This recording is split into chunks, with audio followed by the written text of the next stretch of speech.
Every year, 30 million people stand at the edge of Niagara Falls and stare into the roaring white chaos below. They take their photos, they buy their rain ponchos, they watch the water fall and fall and fall, and they feel something deep and wordless rise up inside them, something that tells them they are standing at the edge of something ancient and permanent, something that has always been exactly like this. But here is the thing that nobody tells you at the gift shop. Nobody whispers it on the tour boat. Nobody puts it on the information placard near the observation deck. Niagara Falls is young, brutally, shockingly young, and before it existed, something else was in its place. Something so strange, so vast, so completely different from anything we see today, that if you could travel back and stand where those falls now thunder, you would not recognize a single thing around you. Not the landscape, not the water, not the life, not even the sky. And the deeper you dig into what was there before the falls, the more a very uncomfortable question begins to surface. Because the timeline of what happened here, the sequence of geological events, the archaeological record buried beneath those layers of limestone and shale and glacial till, it does not match the neat story we were all taught. It does not fit into the tidy boxes of accepted prehistory. What if Niagara Falls, one of the most famous natural landmarks on Earth, is actually sitting on top of a secret? What if the story of what came before it reaches back further than mainstream science, is comfortable admitting, and touches on civilizations and peoples and events that would require us to rewrite almost everything we think we know about North American history? That is what this is about. Not the falls as they are today, but the world that existed before them, and the world that existed before that world, and the people who might have been there to see it all. If you are watching this to fall asleep, that is exactly why I make these videos. Maybe subscribe and let me know where you are right now and what time it is. Now, let us go back to the beginning. Not the beginning of the falls, the beginning of everything that made them possible. 12,000 years ago, give or take a few centuries on either side, the world looked nothing like it does today. The northeastern portion of what we now call North America was buried under a sheet of ice so massive, so unimaginably heavy, that it pressed the bedrock of the continent down by hundreds of feet. The Laurentide ice sheet. The name sounds almost gentle, almost academic, like the title of a geology textbook chapter you would read once and forget. But the reality of what it was, and what it did to this land, is anything but gentle. At its peak, the Laurentide ice sheet stretched from the Arctic Ocean all the way down to what is now New York, Ohio, Indiana, and Illinois. In some places, it was 2 miles thick. 2 miles of solid ice sitting on top of the earth, like the fist of a god pressing down, with a weight measured not in tons, but in geological consequence. The ice did not just sit there, it moved. Slowly, yes, but with a force that ground mountains into plains, carved valleys deeper than anything a river could manage in 10 times the time, redirected entire drainage systems that had been flowing for millions of years. And then, slowly, it began to retreat. This is where the Niagara story really starts. Not with a waterfall, not with a gorge, with a melting, the single greatest act of geological transformation in the history of the continent, happening in what amounts to a geological eye blink. As the ice retreated northward, it left behind an almost incomprehensible mess of landscape. Moraines, which are essentially enormous piles of rock and soil and gravel that the glacier had been dragging with it for thousands of years, now dumped in long ridges across the terrain. Kettlehole lakes, punched into the ground by chunks of ice that broke off and melted slowly, leaving depressions that filled with water. Drumlins, those elongated egg-shaped hills that dot the landscape of southern Ontario and western New York, formed under the ice itself, and now standing as silent monuments to the direction the glacier was moving. But the thing that matters most to the Niagara story is something called the Niagara Escarpment. The escarpment is not just a cliff. It is not just a geological feature. It is, if you understand what you are looking at, one of the most astonishing natural structures on the entire continent. It runs for roughly 725 kilometers across southern Ontario, curving from Niagara through the Bruce Peninsula, up through Manitoulin Island, and across into Michigan and Wisconsin. It is the ancient edge of a massive dolomite and limestone reef system that formed roughly 425 million years ago, when this entire region was sitting at the bottom of a warm, shallow sea somewhere near the equator. The rock that makes up the escarpment, the same rock that Niagara Falls is currently eating its way through, is Silurian age carbonate rock, coral reefs. Ancient seafloor, the remains of marine organisms that lived and died in a tropical ocean that has not existed for nearly 500 million years. Every time the water at Niagara Falls crashes down onto the plunge pool below, it is landing on something that was once alive in a sea that predates almost every recognizable feature of the modern world. But we are getting ahead of ourselves, because before the falls, before the escarpment was exposed in the way we see it today, there was something sitting on top of all of it, something huge, something forgotten, something that the story of Niagara almost never gets around to mentioning. There was a lake called Lake Tonawanda. If you have never heard of Lake Tonawanda, you are not alone. It does not appear on most maps. It is not a famous geographic feature. You cannot visit it because it no longer exists. It has been gone for thousands of years. But at one point, in the window of time immediately after the glaciers retreated from this region, Lake Tonawanda covered roughly 5,000 square kilometers of what is now western New York State. It stretched from roughly where the city of Lockport now stands, all the way across the flat limestone plain between the escarpment to the north and the higher ground to the south. This lake was dammed, not by any human hand, not by concrete and rebar, but by the glacial moraine that the Laurentide ice sheet had deposited across the landscape as it retreated. The moraine formed a natural barrier along the southern edge of the plain, holding the meltwater in place, creating a shallow, cold, turbid lake over a landscape that had never known water before. The Lake Tonawanda period lasted for perhaps 1,000 years, maybe a little more. During that time, the Niagara River as we know it did not exist.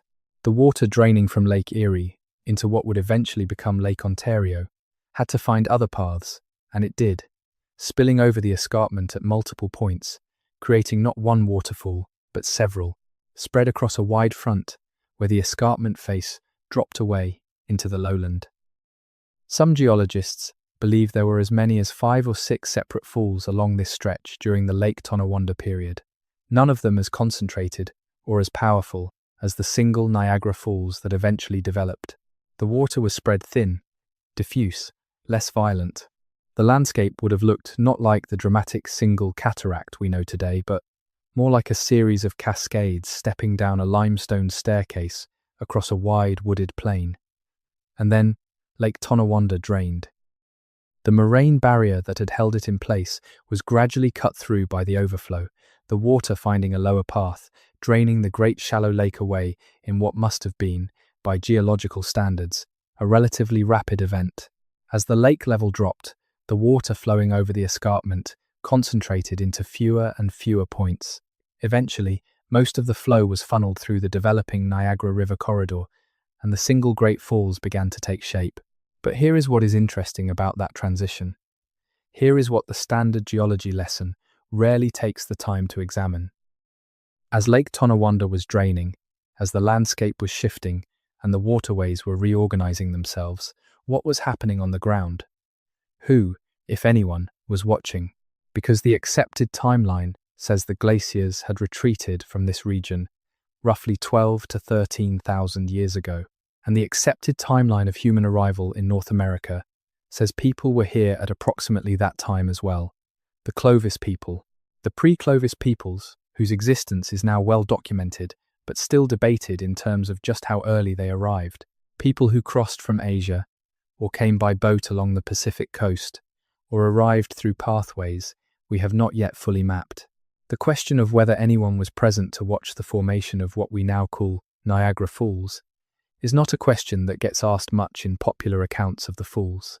The geological story and the human story are usually kept in separate boxes. The geology is one thing, the archaeology is another. The idea that they might overlap, that human beings might have been present on the ground, watching the landscape reorganize itself in real time, watching the lake drain and the falls concentrate, and the gorge begin to cut. That idea sits in an uncomfortable place between disciplines. But the evidence suggests it is not only possible, it may be true.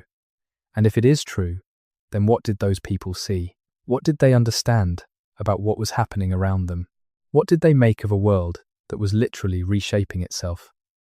Before we can begin to answer any of that, we need to understand what the landscape actually looked like before the falls took the form we recognize today. We need to go further back, further than Lake Tonawanda, further than the glaciers. We need to go back to what the land looked like before the ice arrived. Roughly 50,000 years ago, before the last glacial advance buried everything under miles of frozen water, the Niagara region was a very different kind of place. The landscape that would eventually host one of the greatest waterfalls on Earth was then a rolling, forested plain drained by a river system that geologists have reconstructed through careful study of buried sediment layers and bedrock profiles. This pre-glacial river system flowed in patterns we no longer recognize. The drainage divide, the invisible line that determines which way water flows, was in a completely different position. Rivers that we think of today as flowing north into Lake Ontario or south into Lake Erie did not yet exist in those forms. The entire watershed had a different shape, a different logic.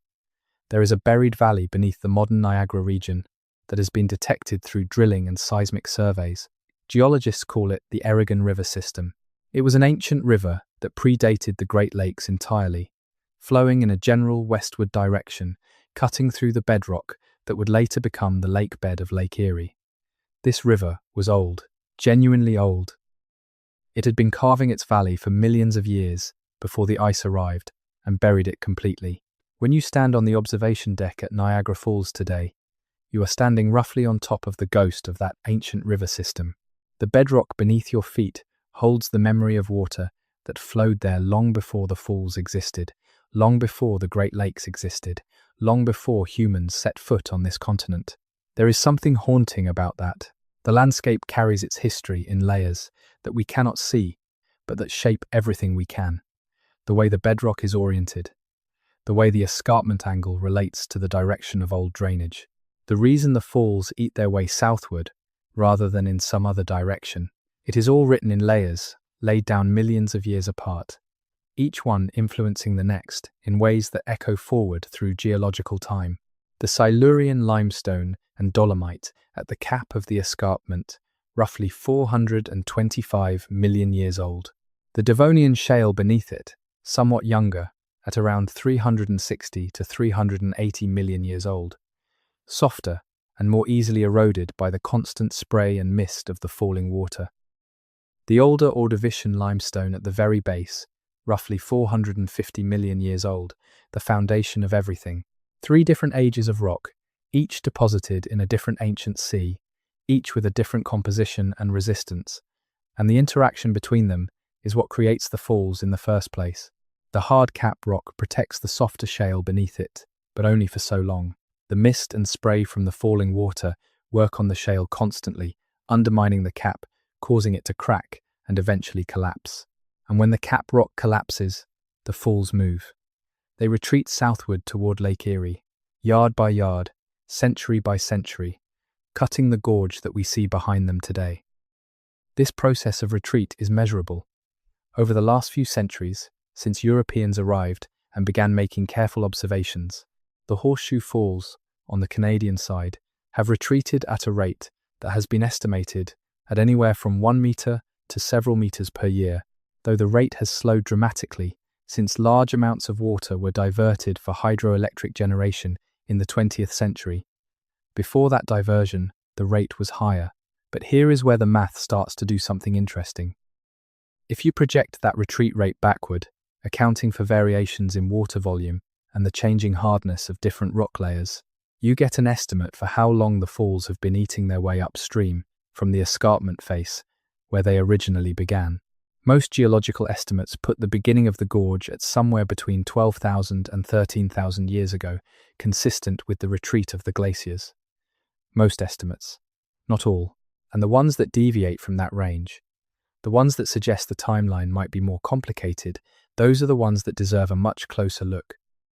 Because buried within the gorge itself, within the sediment layers that have accumulated on the floor of the Niagara River over millennia, within the rock formations along the gorge walls, there are anomalies, things that do not quite fit, formations that suggest the history of water moving through this region is older and more complicated than the standard story allows.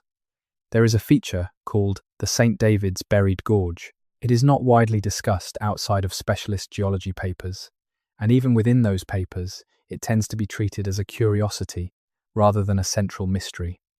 But the St. David's Buried Gorge is, when you understand what it implies, one of the most extraordinary geological features in eastern North America. The St. David's Gorge is a pre-glacial valley buried under glacial sediment that runs in the general direction of the modern Niagara Gorge, but is significantly larger than the current gorge in some places. It suggests that there was a previous episode of major water flow through this region before the last glaciation, a previous incarnation of something like the Niagara system, carving a deep channel through the bedrock before the ice arrived and filled it in. When the ice retreated and the modern Niagara River began to develop, it did not carve its gorge from scratch across virgin bedrock. In some places, it was re-excavating, following the ghost of an older channel, digging out material that had been filling a pre-existing valley for thousands of years during the glacial period. The implications of this are significant. It means the history of major water movement through the Niagara corridor is not 12,000 years old. It is much older. There were previous incarnations of this landscape, previous iterations of something like the falls in older interglacial periods, carved by older meltwater events from older glaciations. The Quaternary ice ages were not a single event. They were a series of advances and retreats over the last roughly 2.6 million years, with major glaciations occurring in roughly 100,000-year cycles, driven by shifts in Earth's orbital parameters. Each advance buried the landscape. Each retreat exposed it. And each retreat potentially reactivated water systems that had been dormant under the ice.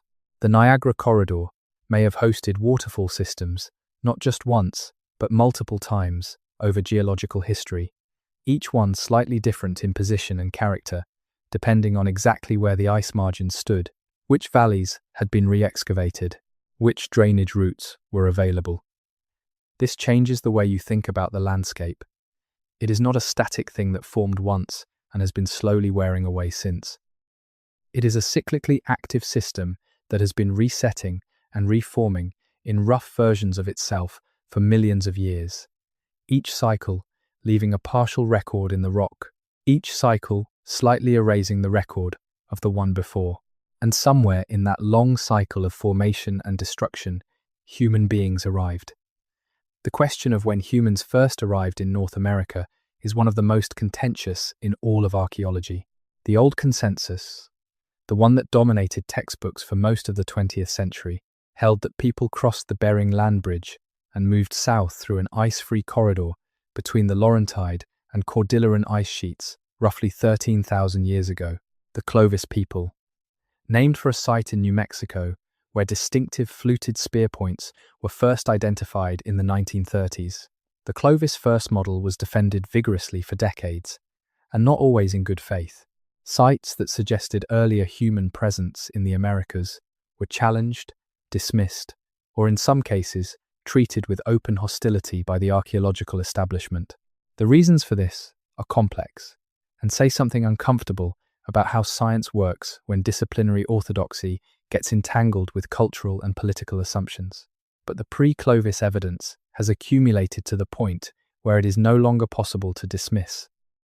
The Monte Verde site in southern Chile, occupied at least 14,500 years ago, is now accepted by virtually all mainstream archaeologists.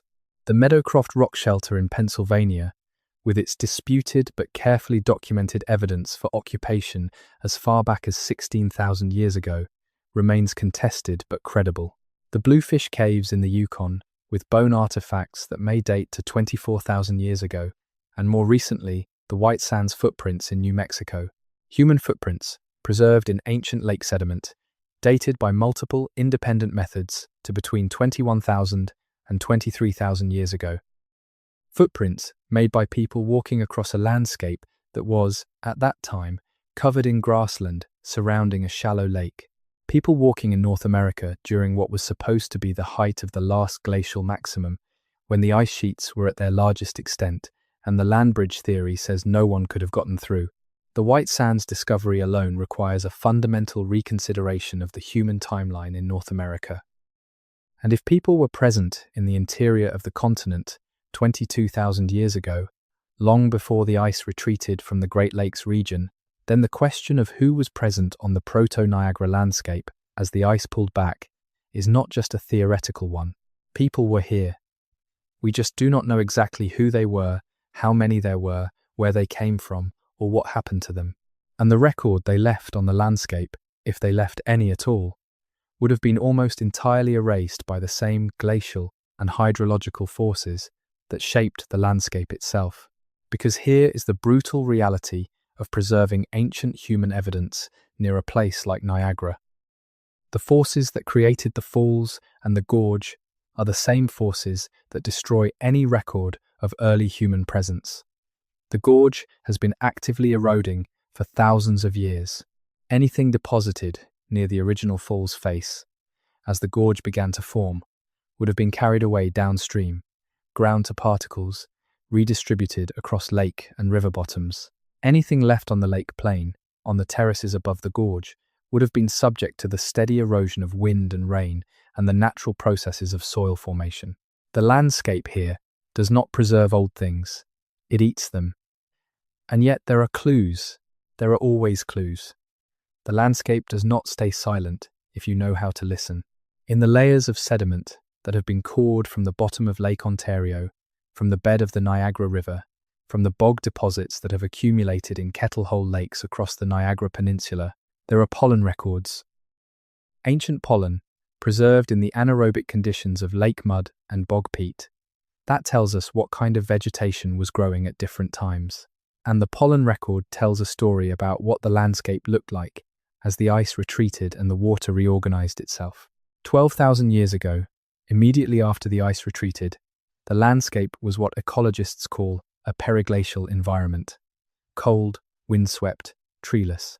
A landscape dominated by tundra plants, by sedges and mosses and dwarf willows, by the pioneering species that colonize bare ground in the wake of glaciation. Not a hospitable landscape for people. Cold, exposed, offering limited food resources, requiring survival strategies adapted to near-Arctic conditions. But within a few centuries, the landscape began to change. Trees advanced northward following the retreating ice. First the cold-tolerant species, spruce and fir, then the mixed forests of pine and birch, then eventually the rich deciduous and mixed forest that would characterize the region for thousands of years afterward. And with the trees came the animals. Woodland caribou first, then deer, then bear, then the full suite of forest species that the region would support in historical times. For people following those resources northward, the Niagara region would have become increasingly attractive through the period from roughly 12,000 to 8,000 years ago, rich in game, rich in fish, as the Great Lakes established themselves and their fisheries developed, rich in plant foods as the forest matured and began producing the nuts and berries and roots that hunter-gatherer peoples depend on. But the landscape they would have encountered was not a stable one. It was actively changing around them. The falls were forming. The gorge was deepening. Lake Ontario was rising and falling as different drainage outlets opened and closed. The whole hydrological system of the Great Lakes was reorganizing itself, and the human inhabitants of the region would have been living through those changes in real time, watching the water cut its way through rock, watching land that had been dry become submerged, watching the falls grow larger and more powerful as the water concentration increased. What did they think of it? What stories did they tell about what they were witnessing? We have one very important source that can help us think about this question, and it has been almost completely ignored by mainstream geological and archaeological scholarship. The oral traditions of the indigenous peoples of the Niagara region, the Haudenosaunee, the people of the Longhouse, the Six Nations Confederation whose ancestral territory encompasses the Niagara Peninsula and the lands around the Great Lakes, have stories about the falls that go back much further than European contact. Stories that describe the falls not as a static landmark, but as a place of active power, a place where the world was shaped and reshaped by forces that operated on a scale beyond ordinary human experience. The legend of the Thunderer, He-No, the spirit associated with the falls in Haudenosaunee tradition, is usually treated by Western scholars as pure mythology, as a colourful story with no connection to actual geological or hydrological events. But what if that framing is wrong? What if the stories are attempting to preserve, in the coded language of oral tradition, actual memory of the landscape forming and changing? There is a growing body of scholarly work, still marginal within mainstream academia, but gaining traction, that takes seriously the idea that oral traditions can preserve genuine information about geological events over very long time periods. The Australian Aboriginal stories about the flooding of coastal landscapes that occurred when sea levels rose after the end of the last ice age. The stories corroborate specific drowned geography that can be independently verified through seafloor mapping. The time frame of those memories extends back at least 7,000 years. 7,000 years of accurate geographical memory, preserved through oral transmission across hundreds of generations. If that is possible in Australia, why would it not be possible in North America? Why would the peoples who lived through the formation of the Niagara Gorge, who watched the falls retreat and the landscape transform, not have preserved some memory of those events in their traditions? The answer is probably that they did. The question is whether we are willing to look at those traditions as something more than mythology. He-No, the Thunderer, lives behind the Horseshoe Falls. This is the most consistent element of the tradition. He lives in the space behind the water, in the cave and the mist, and his voice is the sound of the thunder that the falls produce. He is powerful and protective, the guardian of the people of the region, but he is also associated with transformation, with the reshaping of the world, with events that change the landscape in fundamental ways. What is behind the Horseshoe Falls? There is, in fact, a cave, not a large one accessible today, but geological and historical evidence suggests that the cave system behind the falls was more extensive in the past, before centuries of erosion partially collapsed it. The space behind the falling water, cut into the shale by the same erosion process that continuously undermines the caprock, is a real physical space that has existed throughout the history of the falls. People knew about that space. They may have entered it.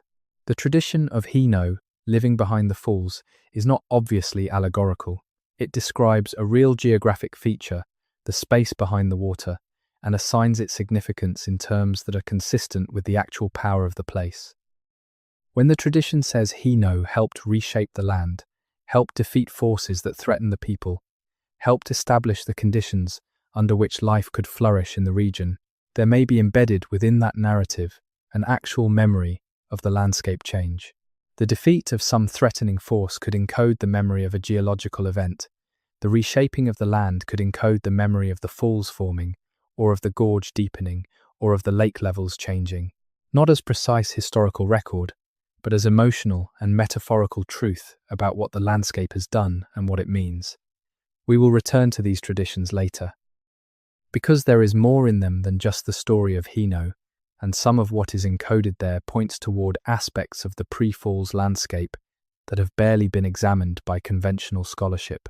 But first, we need to talk about the gorge itself, because the gorge is where most of the hidden story lies. The Niagara Gorge is 11 kilometers long. It runs from the current position of the falls southward to the edge of the original escarpment, where it opens out into the wider landscape. Along those 11 kilometers, the gorge walls rise to heights of between 50 and 100 meters, exposing the layered rock record of millions of years of geological history. Most tourists who visit the gorge see it from above, from the rim trails and the observation towers and the boat tours that take you into the mist below the falls. The view from above is spectacular, but it is also deceptive. It makes the gorge look like a single, unified feature a simple channel cut by the retreating falls. The reality is much more complicated. The gorge is not a uniform feature. It has different widths at different points. There are places where it widens into what geologists call the whirlpool basin, a dramatically expanded section roughly halfway along the gorge, and then narrows again dramatically below it. There are places where the gorge walls show evidence of ancient landslides, where chunks of the escarpment face collapsed into the river.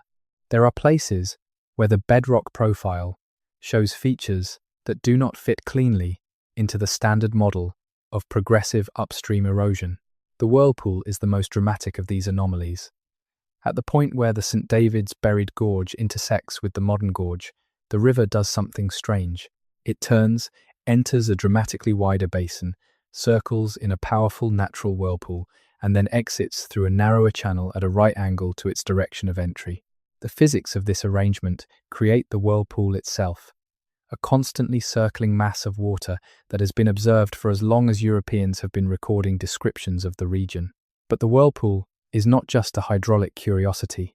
It is a geological signpost, pointing directly at the buried older gorge beneath it. When the modern Niagara River, retreating upstream, reached the point where the St. David's Gorge had been excavated in a previous era, it was suddenly moving through pre-carved terrain. The old gorge sediment was softer than the surrounding bedrock, easier to erode. The river spread out, filling the old channel, creating the wider basin. When it passed beyond the extent of the old gorge, it was back in virgin bedrock and narrowed again. The whirlpool basin is the ghost of the St. David's Gorge, made visible, a window into a previous iteration of the Niagara system. And the age of that previous system, based on the sediments that filled and then were partially excavated from the old gorge, suggests that water was cutting through this landscape in a major way, roughly 70,000 to 80,000 years ago, during the previous interglacial period. 70,000 years of buried history, a previous waterfall system, a previous gorge, a previous Niagara, that the current falls are in some sense a rebirth of, a rerunning of a natural script that has played out before on this landscape. And the implications for human history are, if you follow the thread carefully, extraordinary. Because if we know that humans were present in the Americas as far back as 20 to 25,000 years ago, based on the White Sands evidence, and if we know that the previous Niagara system was active roughly 70 to 80,000 years ago, and if we know that anatomically modern humans have been on the planet for roughly 300,000 years, then the question of whether the earlier Niagara system was witnessed by any humans becomes genuinely open. Not in North America, necessarily. We have no credible evidence of human habitation in North America going back 80,000 years. But the fact that multiple iterations of this landscape have existed, that the falls have formed and been buried and reformed over geological time, means that the story of what came before the current Niagara Falls is not a single story. It is a layered story, with chapters we may never fully recover. And it is in those hidden layers, in the parts of the story that resist recovery, that the most interesting questions live. There is a place downstream from the falls, where the gorge opens out and the river broadens into what is called the Lower Niagara River before it reaches Lake Ontario, where the archaeological record has produced something that has never been adequately explained. Along the terrace deposits on the Canadian side of the river, near the community of Queenston, paleontologists and archaeologists working in the early 20th century found something unexpected in the glacial and post-glacial sediment layers.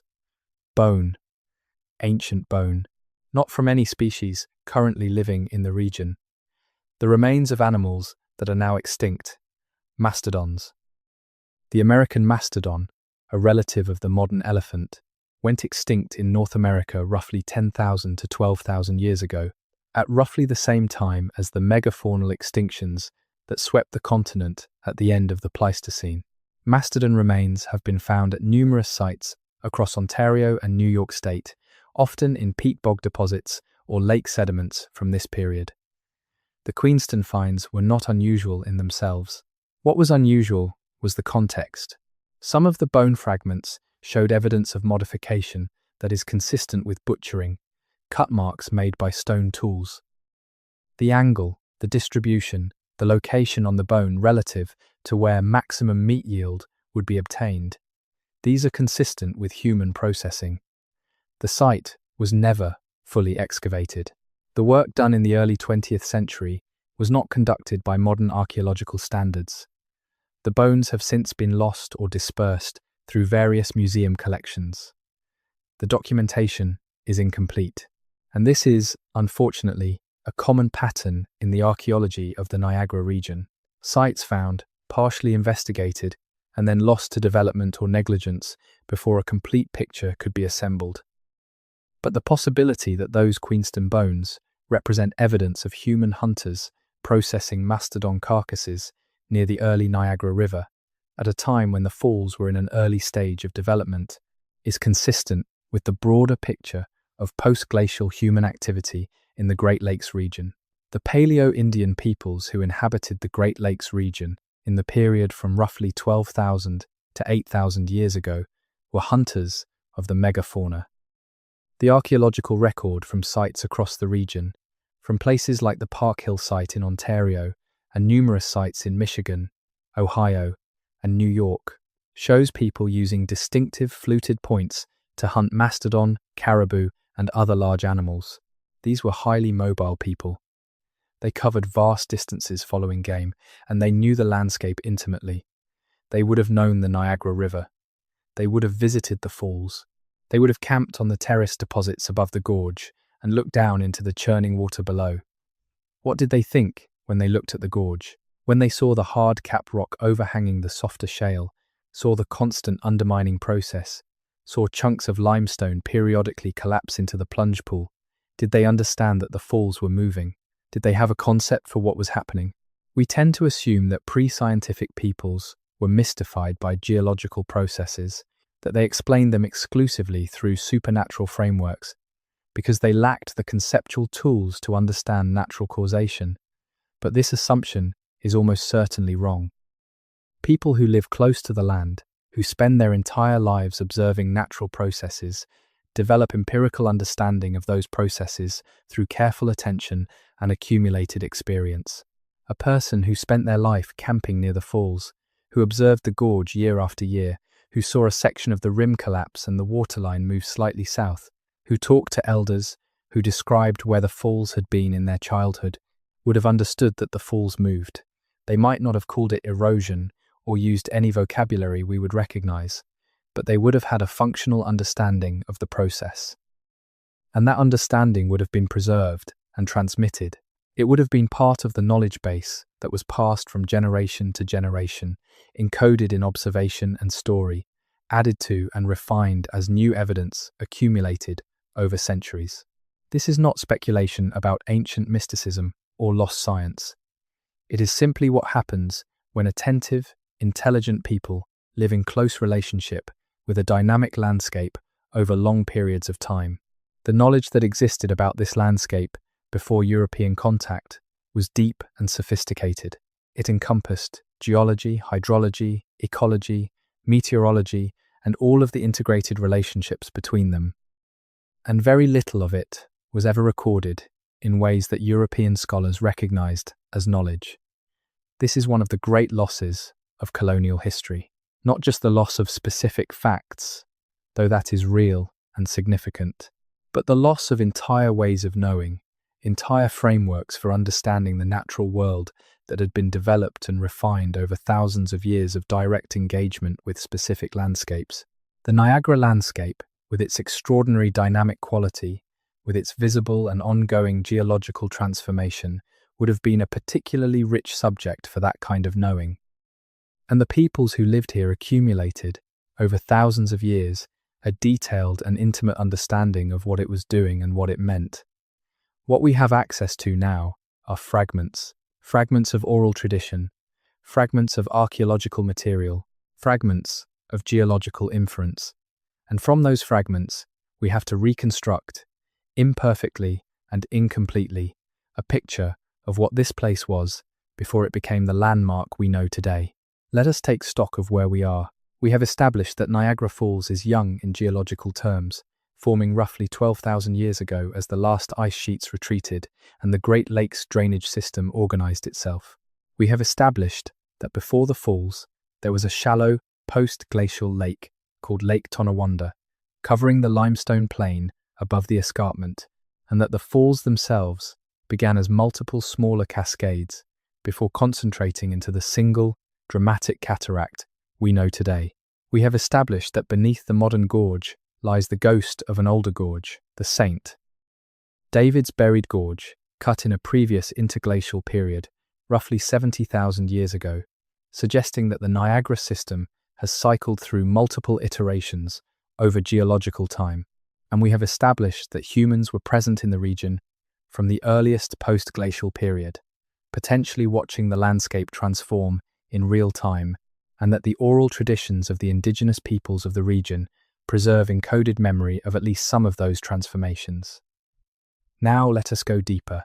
Let us go into the parts of this story that are genuinely strange, the anomalies, the things that do not fit. The features of the Niagara landscape that suggest the history of this place is more complicated, more layered, and potentially more significant than anything in the standard geological or archaeological literature acknowledges, because there are things buried in this landscape that have no clean explanation, things that have been found, documented in obscure technical papers, and then quietly set aside because they do not fit the models, things that, if taken seriously, require a fundamental rethinking of not just the geological history of the region, but of the human history of North America. The first of these things is what some researchers have called the anomalous underwater formations in Lake Ontario near the mouth of the Niagara River. Lake Ontario is the smallest of the Great Lakes in surface area. It is also the deepest of the lower Great Lakes, reaching depths of over 240 meters in its eastern basin. Its bottom topography is complex, shaped by the same glacial and hydrological forces that shaped the surrounding landscape, and in the decades since underwater survey technology became sophisticated enough to map the lake bottom in detail, researchers have identified features there that have generated considerable quiet discussion among those who study them. Near the northern shore of Lake Ontario, in the area where the ancient Niagara Delta would have deposited sediment as the early post-glacial drainage system began to operate, there are bottom formations that show, under close examination, patterns that are not easily explained by purely natural processes: long, linear features, right-angle arrangements, consistent orientations that persist over distances larger than any natural sediment, ripple, or glacial feature would normally produce. Some of these features were first noted in data from sonar surveys, conducted for purposes entirely unrelated to archaeology, surveys looking at the lake bottom for reasons of navigation safety or geological resource assessment. They were flagged as anomalies, investigated at a preliminary level, and then the investigation stopped. Why did it stop? That is a question worth asking. The official answer, when there is one, is usually that the features were not definitively identified as anything other than natural formations, and that further investigation would require resources that were not available. This is plausible. Underwater archaeology is extremely expensive and logistically difficult. The threshold for justifying that level of investment is high. But there is another possible answer, one that is more uncomfortable.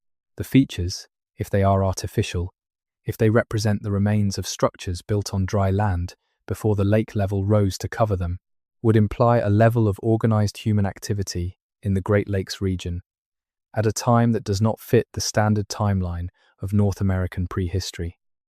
They would imply people who were building something substantial, something organized enough to produce the regular geometric patterns visible in the sonar data, at a time when those people are supposed to have been small, highly mobile bands of hunter-gatherers leaving minimal material traces.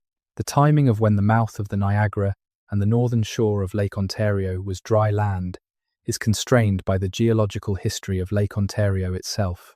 The lake level has changed significantly over time. In the period immediately after the glaciers retreated, the lake was at different levels than today, controlled by the positions of different outlet channels.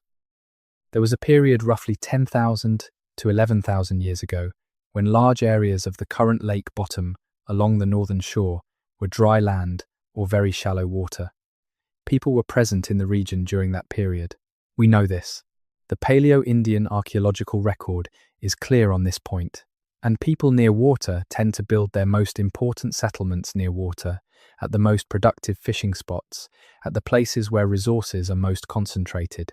If any such settlements existed on the northern shore of Lake Ontario 10 to 11,000 years ago, they would now be underwater.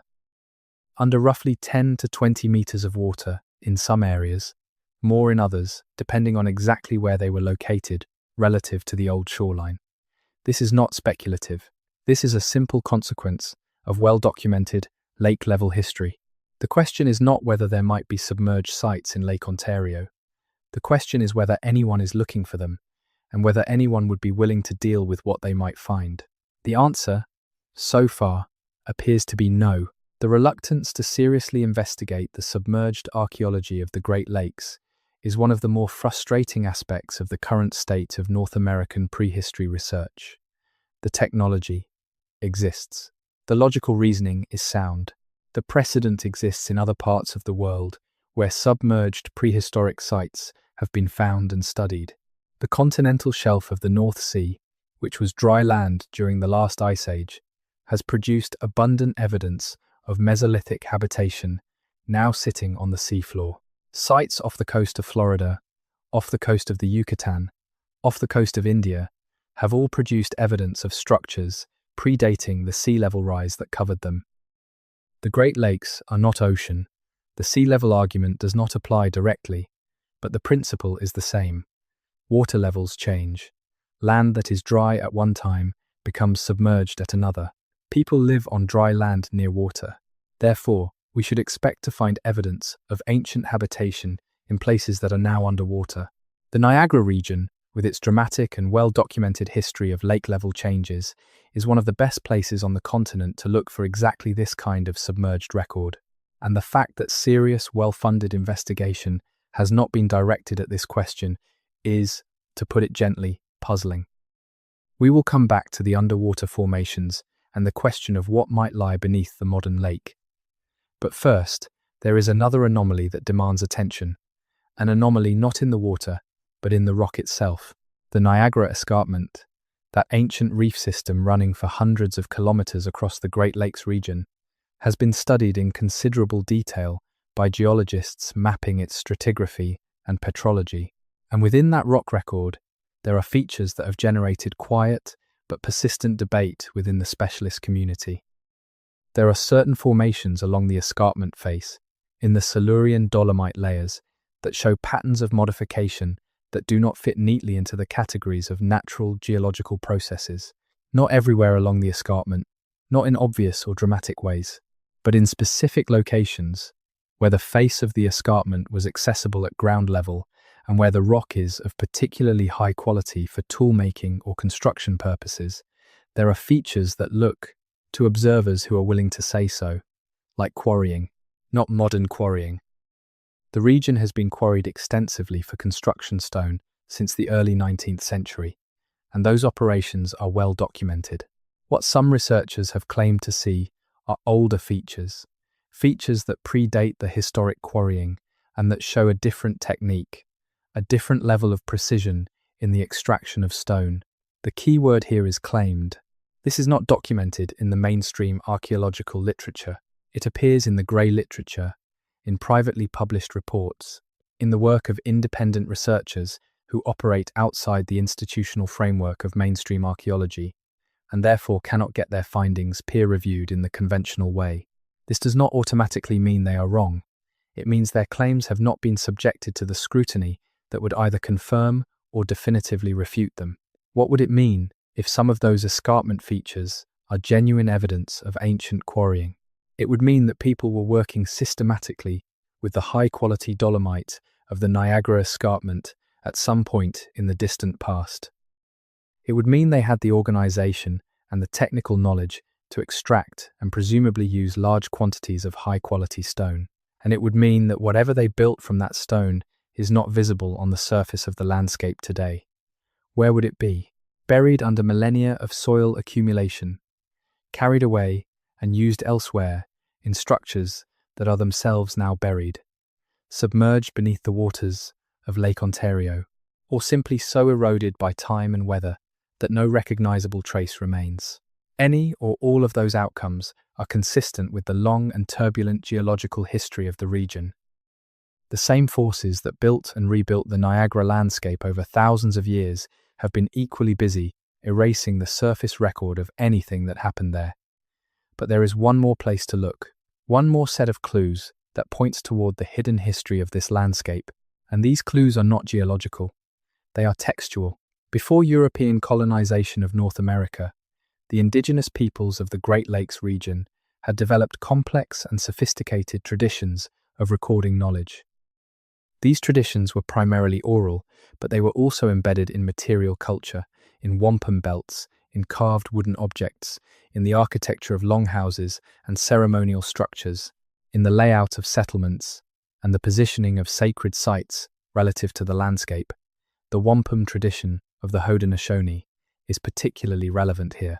Wampum belts are not just decorative objects. They are records. The patterns woven into them encode information about agreements, about historical events, about the relationships between different peoples and between people and the landscape. The keepers of the wampum, the designated individuals whose responsibility it was to maintain and interpret these records, held in their memory the keys to reading what the belts recorded. Most of that record was disrupted by colonization. The keepers were killed or dispersed. The belts themselves were taken, sold, lost in museum collections. The chain of transmission that allowed the records to be read was broken in most communities, but not entirely, and in the fragments that remain, in the belts that have been repatriated to their communities, and in the interpretive traditions that have survived imperfectly but not entirely, there are references to events and places and times that do not map onto any known historical event from the period of European contact. There are references in Haudenosaunee tradition to a time of great transformation, a time when the landscape itself was changing, when the waters moved differently and the land was not as it now is. These references are usually interpreted as referring to the distant, mythological past, to the creation period, to events that are understood as outside of historical time. But what if some of those references are not purely mythological? What if they are, in the same way as the Australian Aboriginal flood stories, genuine encoded memory of geological events that the ancestors of the Haudenosaunee actually witnessed? The formation of the Niagara Gorge was a geological event on a timescale that human communities could perceive. Not in one lifetime, but over multiple generations, the gorge deepened, the falls retreated, the landscape changed. Communities living near the falls over thousands of years would have accumulated observations about that change. Those observations would have been transmitted, encoded, preserved in whatever forms the culture used to preserve important knowledge.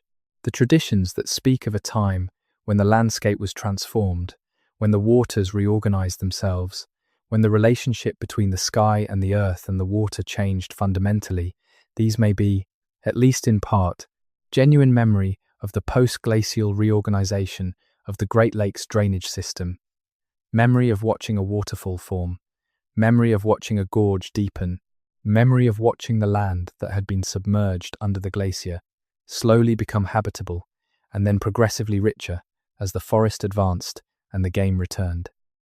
This is not the kind of argument that mainstream archaeology is comfortable making. It requires taking oral tradition seriously as a form of evidence, and it requires bridging the disciplinary gap between geology, archaeology, and indigenous studies in ways that institutional boundaries make difficult. But the evidence, assembled carefully and examined honestly, points toward a conclusion that the conventional story of Niagara Falls resists. The history of this place is not just geological, it is also human.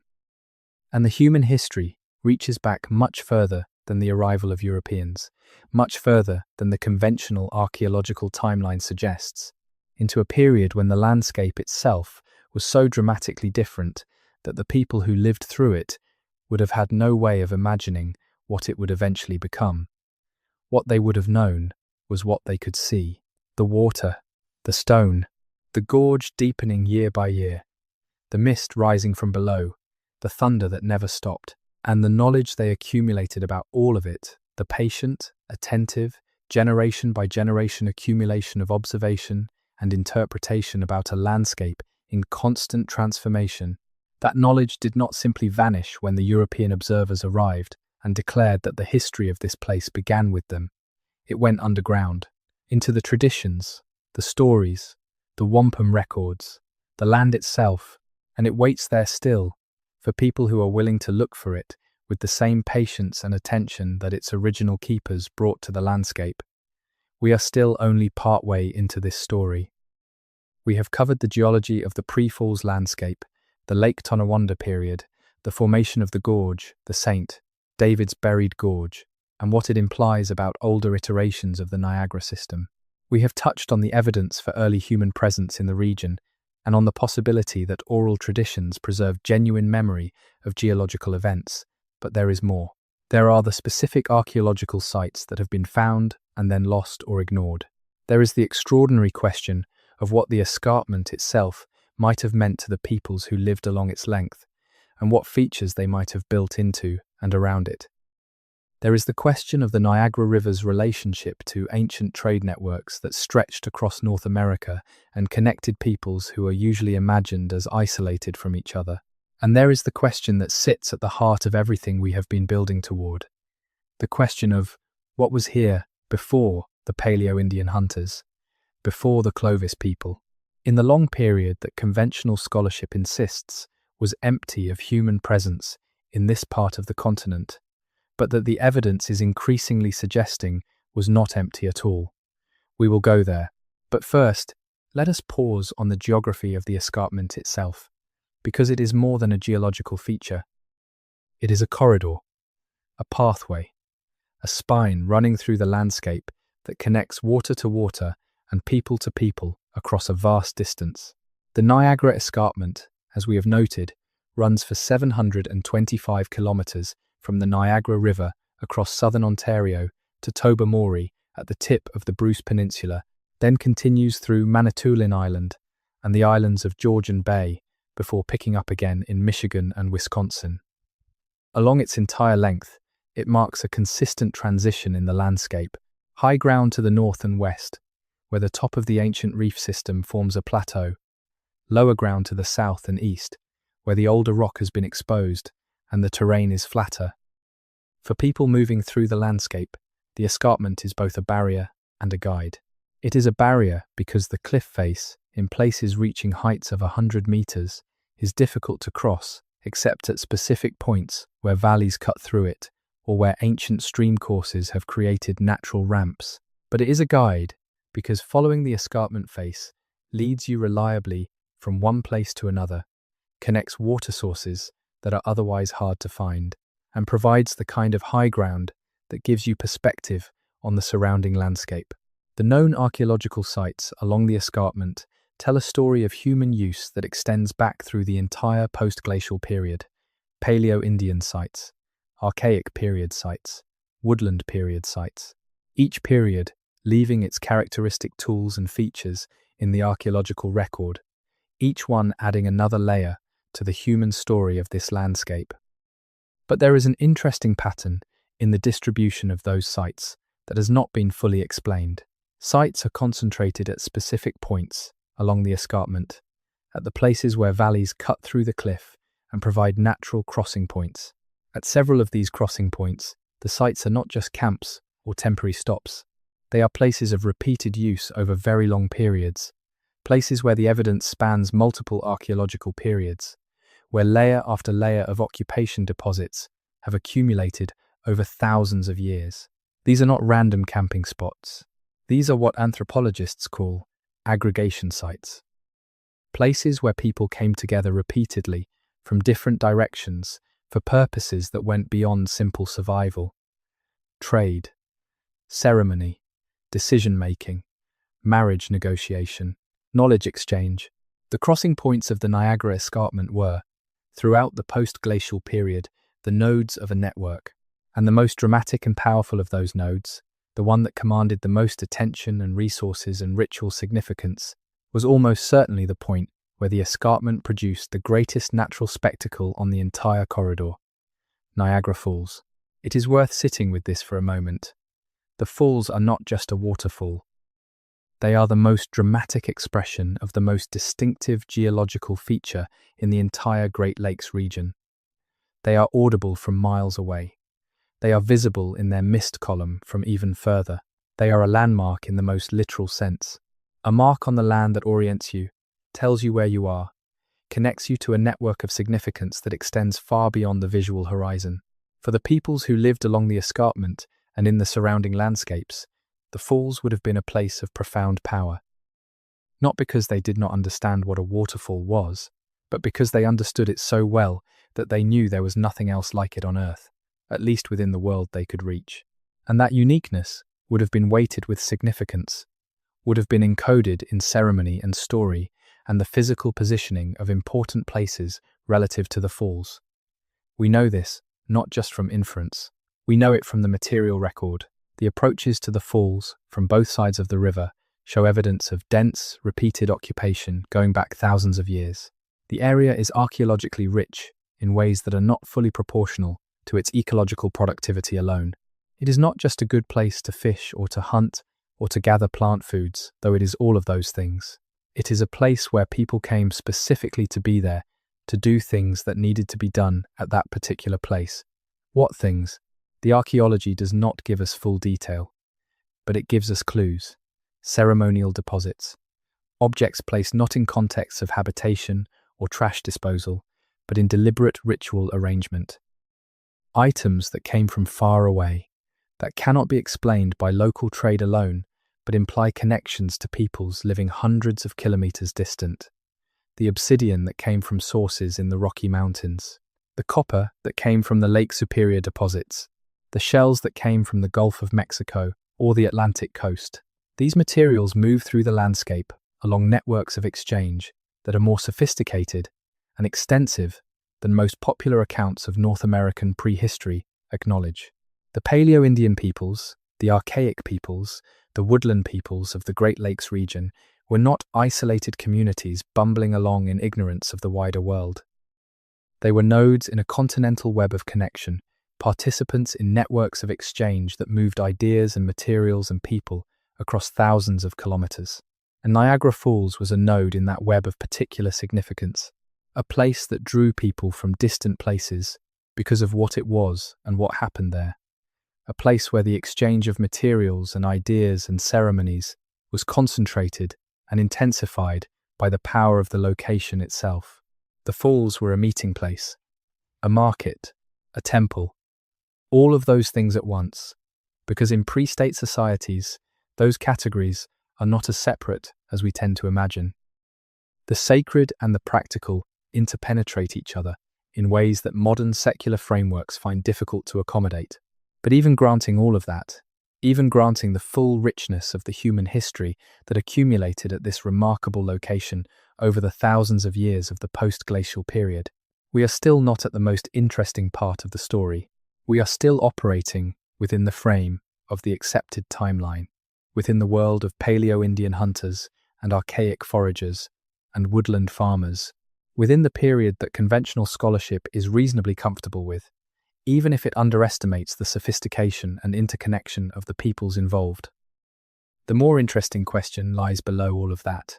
It lies in the geological record itself, in the features of the landscape that do not fit the conventional timeline, in the anomalies and the buried evidence and the reluctantly noted curiosities that collectively suggest the human story of this landscape goes deeper than the accepted archaeology reaches. It is to those depths that we need to go next.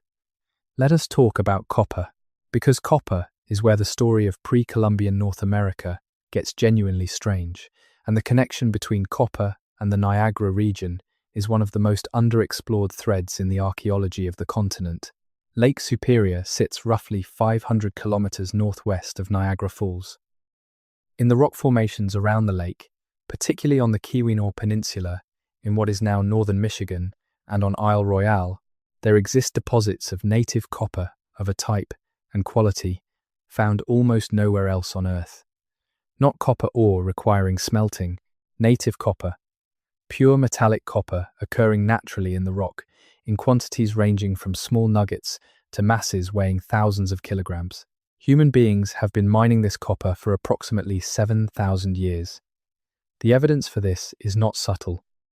There are roughly 10,000 ancient mining pits across the Lake Superior copper deposits, ranging from small surface extractions to deep shafts penetrating meters into the bedrock.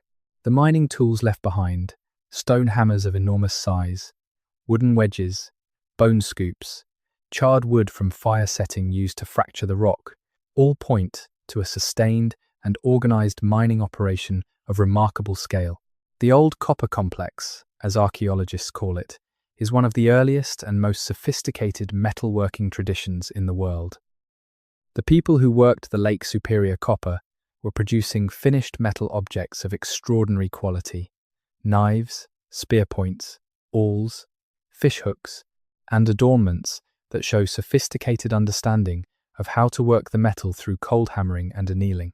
They were doing this roughly 5,000 years ago, which makes the Old Copper Complex one of the earliest metalworking traditions on the planet. But here is the question that the archaeology has never satisfactorily answered.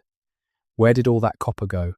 Tens of thousands of ancient mining pits, each pit representing multiple seasons of organized labor. The sheer tonnage of copper extracted from those deposits over thousands of years of intensive mining is staggering. Estimates vary, but some researchers have suggested that millions of pounds of copper were extracted from the Lake Superior deposits during the pre-Columbian period.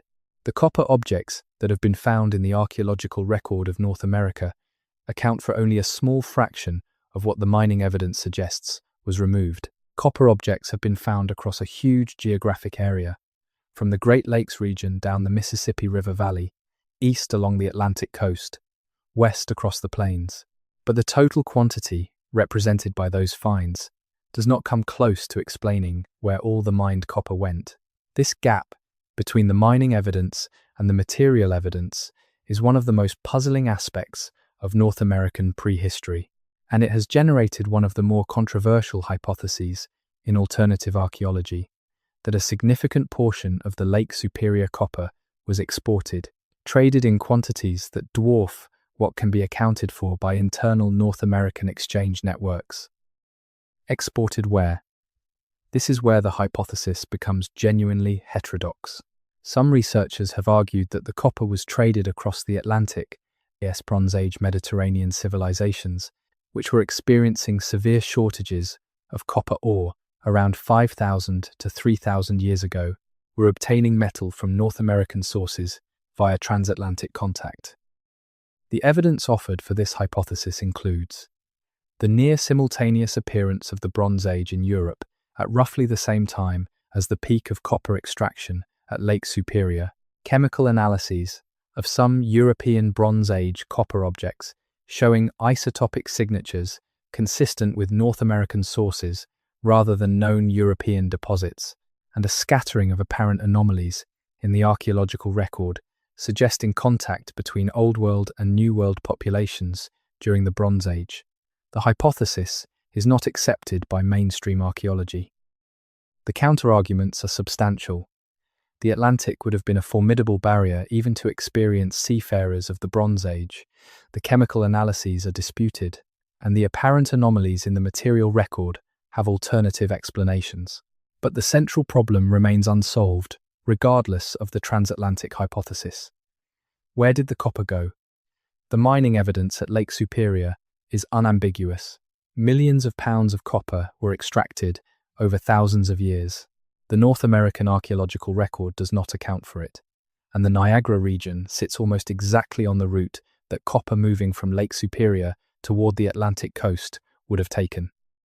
If large quantities of copper were being moved eastward through the Great Lakes region during the Old Copper period, the Niagara Corridor would have been one of the natural pathways. The falls themselves would have been a portage point, a place where cargo moving between Lake Erie and Lake Ontario had to be transferred overland. There is actually nothing hypothetical about the Niagara portage as a route for trade. It was used extensively by European traders and their indigenous trading partners from the very beginning of the European fur trade in the 17th century. The portage road around the falls, running along the western bank of the river, was one of the most important transportation links in the Great Lakes trade network. The French recognized its strategic importance and built Fort Niagara at its northern end in 1726.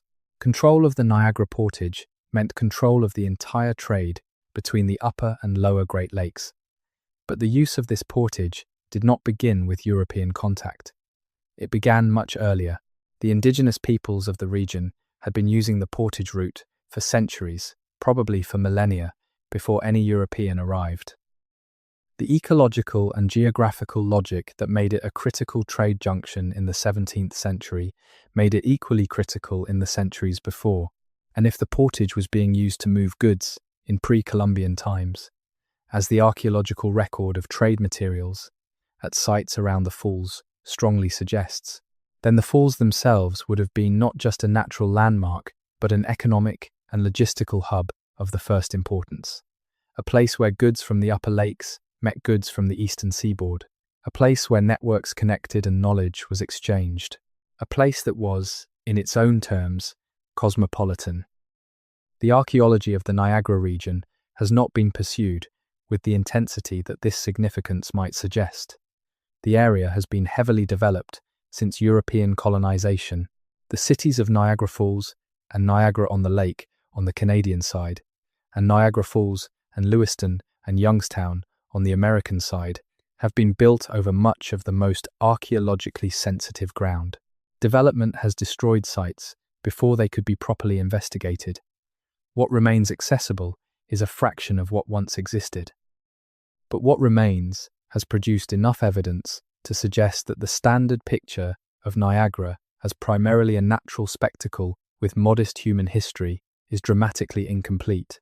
The evidence points toward a place of sustained and intensive human use over thousands of years, a node in continental exchange networks, a site of ceremony and gathering, and the kind of accumulated cultural significance that accretes to powerful places over long periods of time.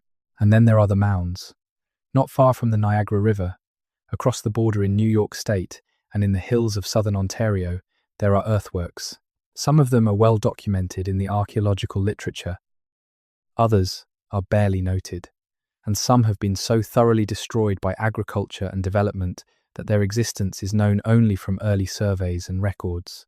Earthen mounds, structures built by deliberately heaping soil and sometimes stone into artificial forms, are associated, in most popular accounts, with the Mississippi Valley cultures, with Cahokia and the Hopewell tradition and the grand effigy mounds of the upper Midwest. They are not usually associated with the Niagara region, which is not in the core territory of the major mound-building cultures. But earthworks are found here, smaller than the great mounds of the Mississippi, less dramatic, but present, and they have a distributional pattern that is interesting when you plot it against the geography of the landscape. The earthworks of the Greater Niagara region cluster near specific landscape features. They cluster near the escarpment edge. They cluster near water sources and portage routes. And they cluster with a frequency that seems statistically significant to the few researchers who have looked at it carefully near the vicinity of Niagara Falls itself. What are they? The excavated examples are mostly understood as mortuary mounds, burial places for important individuals, or as part of larger ceremonial complexes. Some show evidence of long use, with multiple burial episodes over extended periods, suggesting that the same site was returned to across generations or across centuries. The Hopewell interaction sphere, which operated from roughly 200 BCE to 500 CE, is the cultural context most often invoked for earthworks in the northeastern part of the continent. The Hopewell peoples, centered in Ohio but connected through trade and ceremony to communities across an enormous area, built some of the most sophisticated earthwork complexes in North American prehistory. Their trade networks reached from the Gulf of Mexico to the Rocky Mountains and from the Atlantic coast to the prairies. Hopewell materials, the distinctive ceremonial objects of their tradition, copper headdresses and mica sheets and shark teeth and obsidian blades, have been found at sites across this entire range. and Hopewell materials have been found in the Niagara region. The finds are not numerous. The sites have not been extensively excavated. But the presence of Hopewell-associated materials confirms what the geographic logic already suggested, that the Niagara region was within the network that the Hopewell interaction sphere connected, which means that Niagara Falls, during the period of the Hopewell interaction, was a known place within a continental system of sacred and commercial geography. People from Ohio, from the Illinois Valley, from the Gulf Coast, people who knew the Hopewell world and moved through its networks, knew about Niagara Falls. They knew it was there. They may have visited it. And when they came, what did they find? What was already there when the Hopewell network began connecting distant communities into centuries around the turn of the Common Era? They found communities that had been living near the falls for thousands of years, communities with their own deep traditions and their own accumulated knowledge of the landscape, communities that were not passive recipients of Hopewell culture, but active participants in a negotiated exchange of materials, ideas, and ceremonial practices. These communities were the ancestors, or at least the predecessors in the same landscape, of the Haudenosaunee peoples, who the Europeans encountered when they arrived 17 centuries later. The gap between the Hopewell period and the historical Haudenosaunee is not an empty period. It is filled with the gradual development of the cultural traditions and political structures that the Europeans found in place at contact. The Haudenosaunee Confederacy, the political union of the Mohawk, Oneida, Onondaga, Cayuga, and Seneca nations, and later the Tuscarora, is usually dated to somewhere between the 12th and 16th centuries CE, based on oral tradition, wampum records, and the analysis of the earliest European accounts. But the Confederacy was not created from nothing. It was the political crystallization of relationships and traditions that had been developing for much longer. The Great Law of Peace, the Constitution of the Haudenosaunee Confederacy, is one of the most sophisticated political documents in human history. It established representative governance, the protection of individual rights, the procedures for deliberation and decision-making, the mechanisms for conflict resolution between member nations. Its sophistication is not accidental. It is the product of a long tradition of political thought and experience, refined over generations of encounter with the problems that arise when different communities with different interests try to live in relationship with each other. Where did that tradition develop? It developed here, in this landscape, along this escarpment, at this river, at these falls. The landscape was not just the setting for the history, it was one of the shaping forces. The geography of the Great Lakes region, with its natural boundaries and its natural connectors, with its resources and its restrictions, with the need for communities separated by distance to come together at places like Niagara for exchange and ceremony, shaped the political culture that eventually produced the Great Law. This is a way of understanding the pre-contact history of the Niagara region that is almost never articulated in the popular literature about the falls. The falls are almost universally presented as a natural wonder that had human history added to it when Europeans arrived. The indigenous peoples are mentioned, briefly, as having lived near the falls before contact, but they appear as a preface to the real history rather than as central figures in a story of their own. The reality is that the landscape of the Niagara region was intensively inhabited, politically organized, ceremonially significant, and economically connected to the wider continent for thousands of years before any European saw it.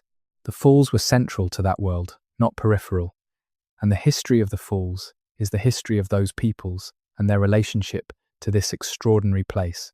Not just the history of the geology, but we have still not gotten to the deepest level of the story. We have been circling around it, approaching it from different angles, but have not yet looked at it directly. The deepest level is this. The standard archaeological account of North America east of the Mississippi, including the Niagara region, describes a cultural evolution from Paleo-Indian hunter-gatherers through Archaic and then woodland periods, culminating in the various historical cultures encountered by Europeans. This is a story of gradual development, with each period building on the one before, with increasing complexity and sophistication over time. But this story has gaps. It has anomalies.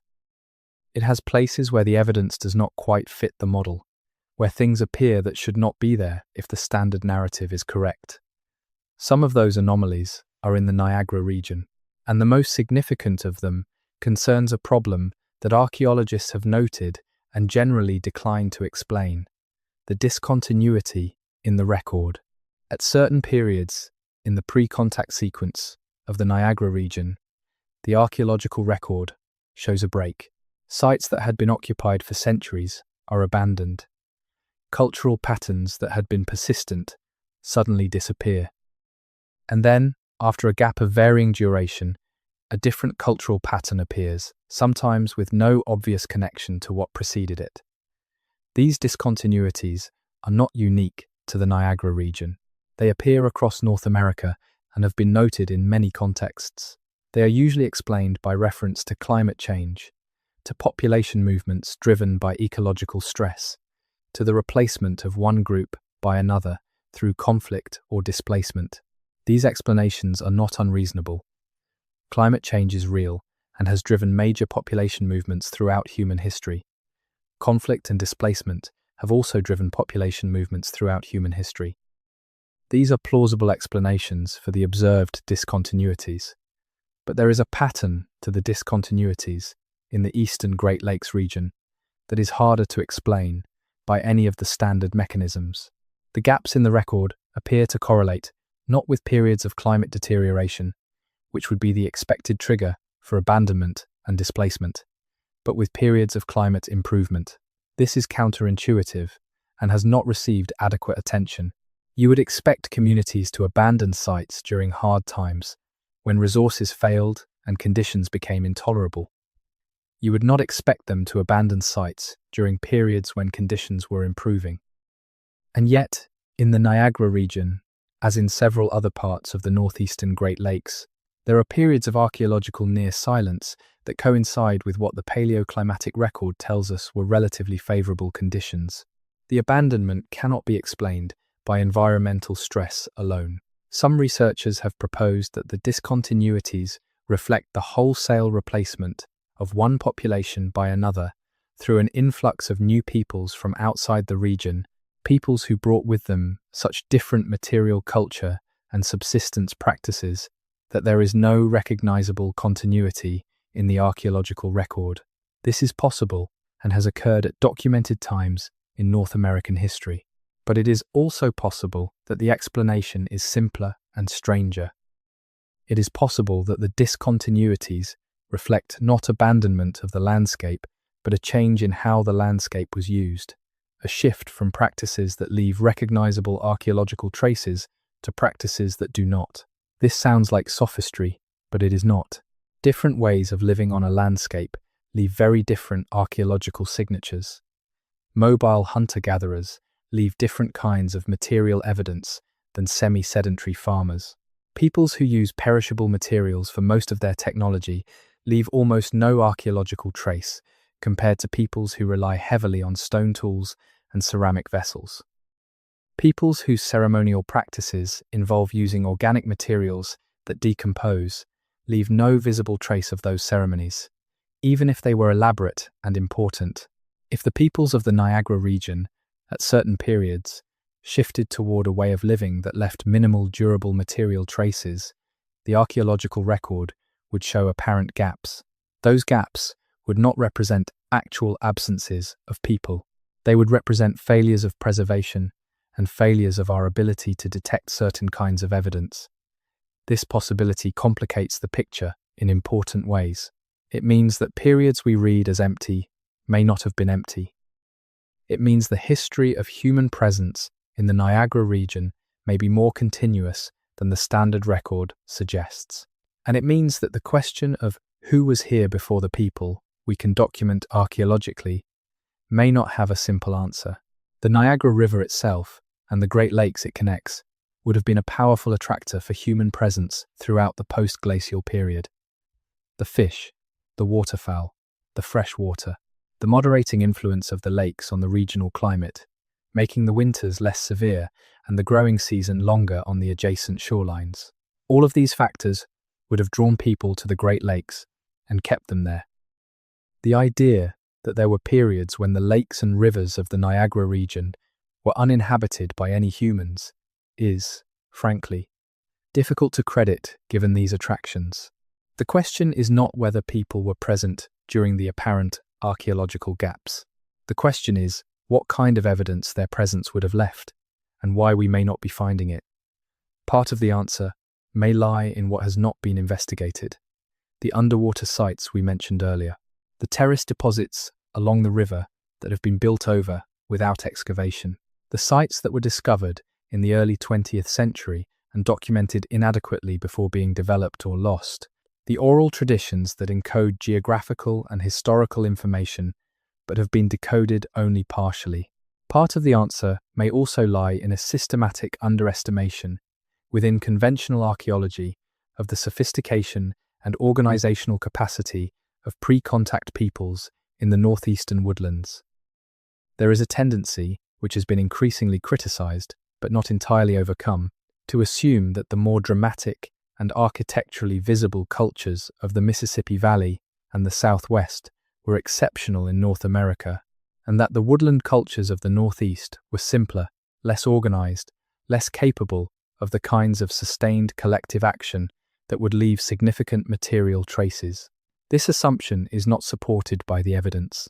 The Haudenosaunee Confederacy, which the Europeans encountered at contact, was a political organization of remarkable sophistication that governed the behavior of hundreds of thousands of people across a large territory. The oral and wampum record of that confederacy extends back centuries before contact. The great law of peace that governed it is not a recently invented tradition, but the product of a long political history. The peoples who built and maintained the Haudenosaunee Confederacy were descendants of peoples who had been living in this landscape for thousands of years. Their political sophistication did not appear from nowhere. It developed over that long period of experience in this specific landscape, at this specific confluence of people and place. Niagara Falls was a part of that landscape and a part of that story. The falls were known. They were significant. They were incorporated into the spiritual and political geography of the peoples who lived near them. And the specific character of the falls, their extraordinary power and their capacity to transform the landscape through the endless process of erosion, was understood and given meaning in ways that we are only beginning to appreciate.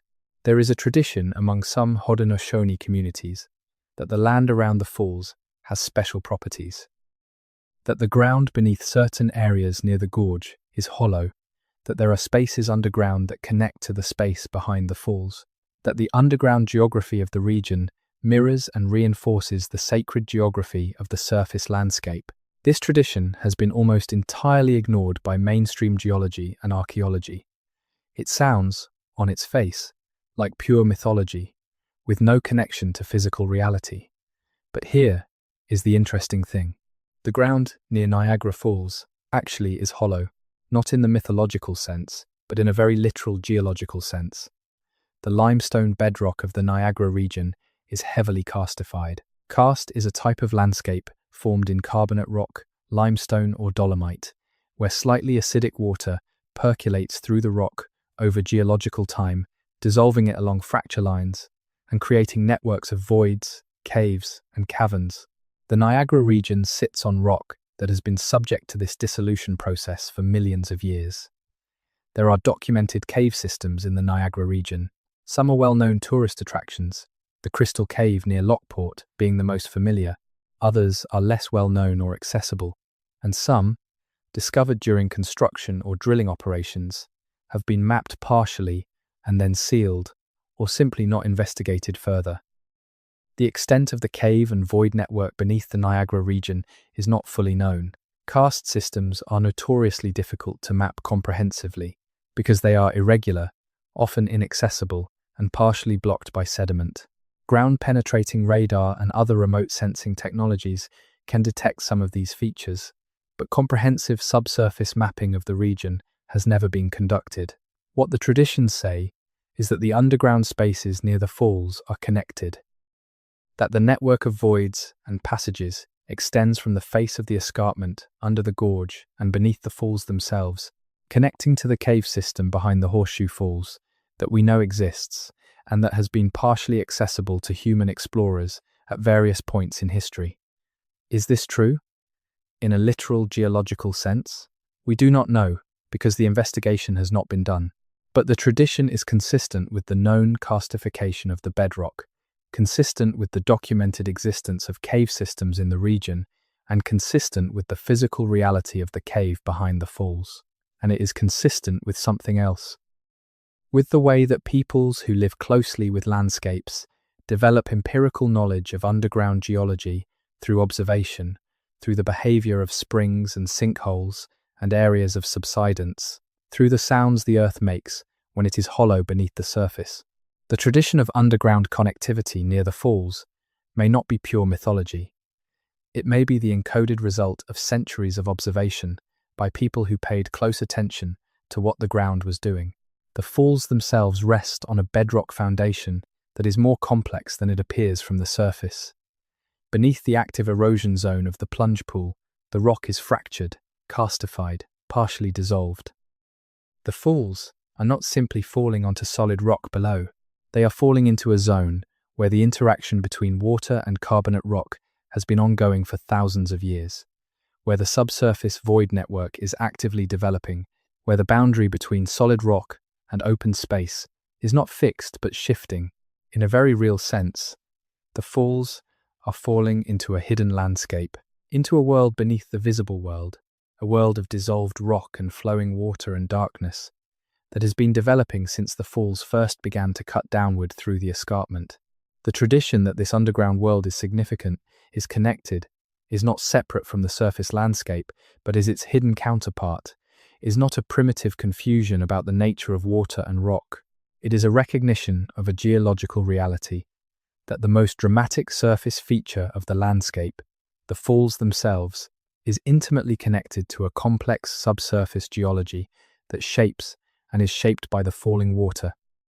And in that recognition, there is a sophistication of observation that conventional archaeology consistently underestimates when it encounters it in indigenous traditions. The tendency is to code it as mythology and move on. The better approach is to ask what specific empirical observations might have generated this tradition, what it reveals about the level of attention and understanding brought to bear on this landscape by the peoples who lived here. That better approach takes us deeper into the mystery.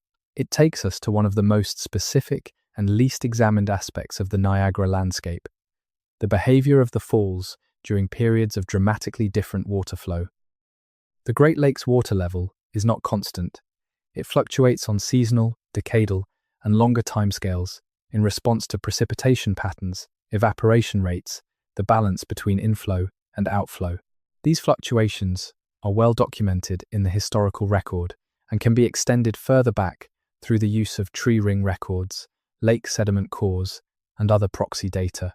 What the longer record shows is that the Great Lakes have experienced periods of dramatically lower water levels in the past, periods when the lake levels dropped far below their current elevations. The most extreme of these was the Lake Stanley lowstand for Lake Huron and Lake Michigan, and the corresponding Lake Iroquois and post-Iroquois lowstands for Lake Ontario, which occurred in the period from roughly 10,000 to 8,000 years ago, as different outlet channels controlled the drainage. During the Lake Ontario lowstand periods, the water level of Lake Ontario was significantly lower than today, and when the water level in Lake Ontario drops, the base level for the Niagara River drops with it. When the base level of a river drops, the erosive power of the falls increases. The falls cut more aggressively through the rock. The gorge deepens faster. But more interesting than the gorge deepening is what happens at the level of the lakeshore. When Lake Ontario's level was dramatically lower than today, large areas of the current lake floor near the northern end of the Niagara River were dry land. The river mouth was kilometers north of where it is today, in a different position relative to the lakeshore. The landscape at the northern end of the gorge, where the river meets the lake, was dramatically different. And this is precisely where the anomalous underwater formations mentioned earlier are located in the area of the current lake floor that was dry land during the low stand periods. In the area where, if any major human settlements or structures had been built near the mouth of the Proto-Niagara River during the low stand, they would now be submerged. The connection is not proof of anything. It is a spatial coincidence that is consistent with the hypothesis of submerged archaeology near the river mouth. But the spatial coincidence, combined with the documented anomalous sonar features, combined with the known history of lake level change, combined with the documented human presence in the region during the low stand period, adds up to a picture that is more than simply suggestive. It is a picture that demands investigation. Why has that investigation not happened? We keep coming back to this question, and the honest answer is uncomfortable. It is partly resource constraints. Underwater archaeology is expensive. It is partly jurisdictional complexity. Lake Ontario is shared between Canada and the United States, and any significant underwater archaeological investigation would require coordination between multiple government agencies, Indigenous communities with potential interest in the findings, and academic institutions with different priorities and paradigms. But it is also, and this deserves to be said clearly, partly a reluctance to find what might be there. The mainstream archaeological account of North American prehistory is built on a series of assumptions about who was here when they arrived and what they were capable of. Those assumptions have been challenged repeatedly by the evidence, and each challenge has been resisted. The pre-Clovis evidence was resisted for decades. The evidence of long-distance trade and sophisticated ceremonial organization was underestimated. The sophistication of indigenous political traditions was denied or attributed to European influence. Finding substantial submerged archaeological evidence near the mouth of the Niagara River would be one more challenge to the standard account. One more piece of evidence that the people who were here before European contact were not who the standard account says they were. And that challenge, like all the others, would be resisted. This is not a conspiracy theory. It is simply a description of how academic paradigms work. They resist anomalies that threaten their foundations, not through deliberate suppression usually, but through the more subtle mechanisms of funding priorities, publication biases, and the simple human tendency to not look closely at things that threaten the framework within which you have built your career. The history of science is full of examples. Continental drift was resisted for decades after compelling evidence for it was presented. The germ theory of disease was resisted before it was accepted. The evidence for deep time in geology was resisted by those committed to a shorter chronology. In each case, the evidence eventually overcame the resistance, but not without a long period of professional conflict and the systematic marginalization of the researchers who championed the unwelcome findings. The pre-Clovis archaeology of North America is currently in that period of professional conflict.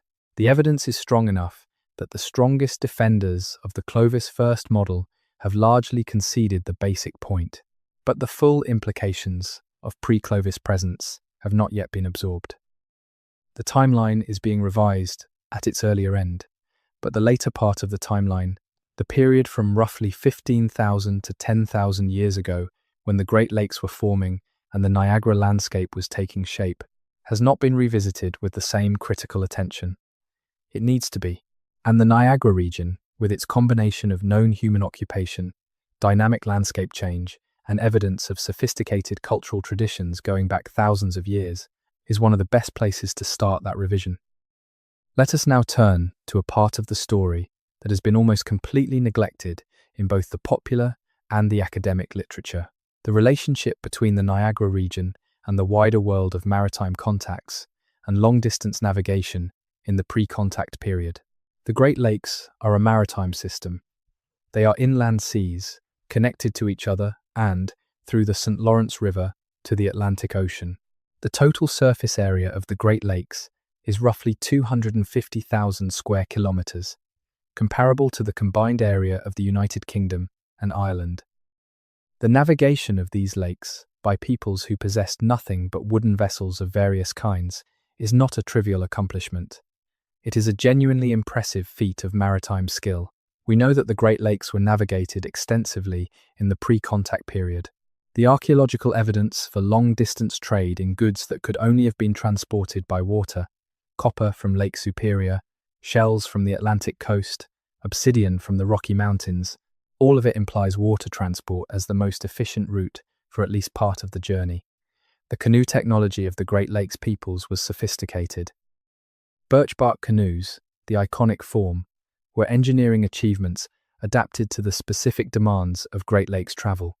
Light enough to be portaged around obstacles like Niagara Falls, strong enough to withstand the conditions on open water, maneuverable enough to handle the unpredictable weather of large lakes. They were not primitive conveyances. They were precisely adapted technological solutions to a specific transportation challenge. But the birch bark canoe is not the only form of watercraft that has been associated with the Great Lakes region. There are tantalizing references in early European accounts to larger vessels seen on the lakes, vessels that do not fit the description of birch bark canoes. The Jesuit missionaries and the early fur traders, who were the first Europeans to penetrate the Great Lakes, were writing down what they saw and heard, and some of what they recorded has never been adequately explained. There are references to large dugout canoes capable of carrying substantial loads across open water. There are references to what appear to be rafted vessels, multiple hulls lashed together for stability. There are, in a few accounts, references to what might be interpreted as sail use, though this is ambiguous and contested. More intriguing are some of the archaeological finds from lake bottom surveys and coastal site excavations.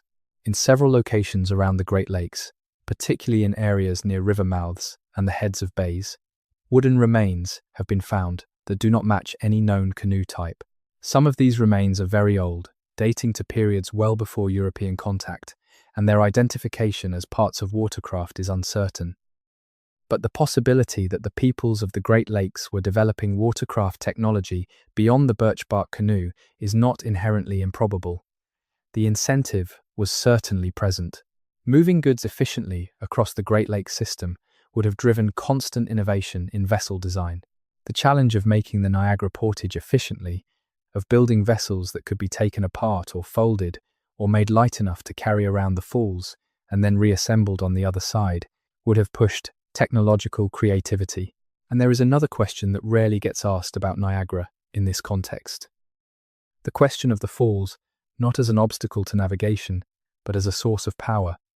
The kinetic energy of Niagara Falls is extraordinary. The falls discharge roughly 2,000 cubic meters of water per second under natural conditions, and that water falls roughly 50 meters from the crest to the plunge pool.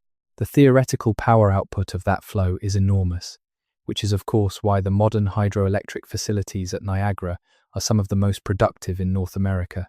Pre-contact peoples did not generate electricity, but they were not indifferent to the energy of moving water. Watermills, simple devices for using the force of flowing water to do mechanical work, were in use in various parts of the world well before contact with North America. The question of whether the peoples of the Niagara region ever developed anything analogous, any way of harnessing the power of the river for mechanical purposes, has never been seriously posed, much less answered. This may seem like a stretch. It may seem like projecting modern technological thinking onto peoples whose technology was oriented toward entirely different purposes. But the principle of using falling or flowing water to do work is not complex. It requires observation and ingenuity, both of which are unambiguously documented attributes of pre-contact North American peoples. Whether anyone ever attempted to harness the power of the Niagara River in any form before the modern era is unknown. There is no evidence either for or against it. But the observation that the falls represent an extraordinary concentration of natural energy, and that intelligent people living near that energy for thousands of years would have been aware of it and thinking about it, is not unreasonable. What is documented is the use of the falls and the river as a source of food. The Niagara River, particularly below the falls, where the turbulent water creates conditions that concentrate fish, is an extraordinarily productive fishery. Salmon, sturgeon, walleye, lake trout, whitefish, all of them present in quantities that supported substantial human populations for millennia. The documentary and archaeological evidence for fishing at Niagara is extensive. Early European accounts describe the fish runs in the Niagara River with astonishment, noting quantities of fish that seem almost incredible by modern standards. The archaeological record at sites along the river shows fishbone in abundance, representing intensive and sustained exploitation of the fishery over thousands of years. The fish weirs, the trap structures built to intercept migrating fish, are documented in early accounts and have left traces in the archaeological record. The organization required to build and maintain effective fish weirs, to manage the fish harvest and preserve the surplus, to distribute it within and between communities, implies a level of social organization that goes well beyond the small, mobile band that popular images of pre-contact northeastern peoples often suggest. And the Niagara River fish harvest was not just a local food source, it was a trade good. Dried and smoked fish from the Niagara River moved through the exchange networks that connected the region to the wider continent. The falls and the river were not just a landmark and a portage point. They were a productive zone that generated surplus that could be traded, that could support population concentrations, that could underwrite the kind of social complexity that built wampum records and longhouses, and eventually the great law of peace. All of this is the history of Niagara Falls, before the falls as a tourist destination, before the honeymoon capital, before the barrel rides and the observation towers and the hydroelectric stations, the long, deep history of a place that was powerful and significant and inhabited and understood for thousands of years before anyone from Europe had any idea it existed. And somewhere beneath all of that history, beneath the layers of archaeology and geology and oral tradition and informed inference, there is something else. Something that the evidence keeps hinting at but never quite reveals directly. Something that the anomalies in the record, the unexplained gaps and the unreinvestigated sites and the underwater formations and the traditions of underground connectivity all seem to be pointing toward without quite saying what it is. Let us try to say it directly. The Niagara region, with its extraordinary geological dynamics, with its ancient escarpment and its karstified bedrock, and its history of repeated glacial and post-glacial transformation, may have been the site of human activity that significantly predates anything in the current archaeological record. Activity that left traces, but traces of the kind that the standard archaeological approach does not look for and would not recognize if it found them. What kind of activity? The honest answer is that we do not know. The evidence is too fragmentary and too poorly investigated to support specific claims. But the pattern of anomalies, taken as a whole, is consistent with the idea that organized, relatively sophisticated human communities were present in the Niagara region during periods that precede the Paleo-Indian record, and that those communities used the landscape in ways that have left only the subtlest of marks. This does not require positing an advanced civilization in the science fiction sense. It does not require lost technology or ancient wisdom unavailable to us. It requires only a willingness to take seriously the accumulating evidence that the human timeline in North America is longer and more complex than the textbooks have acknowledged, and to apply that longer, more complex timeline to the specific evidence from the Niagara region. The geological record tells us the landscape has been repeatedly reshaped. The karstified bedrock tells us there is hidden complexity beneath the surface. The anomalous sonar features in Lake Ontario tell us there may be submerged architecture from periods when the lake floor was dry. The oral traditions tell us that the peoples who lived here accumulated detailed, empirically grounded knowledge of the landscape over very long periods. The archaeological gaps in the record tell us that absence of evidence is not evidence of absence, and that the standard investigative framework may be missing significant classes of evidence.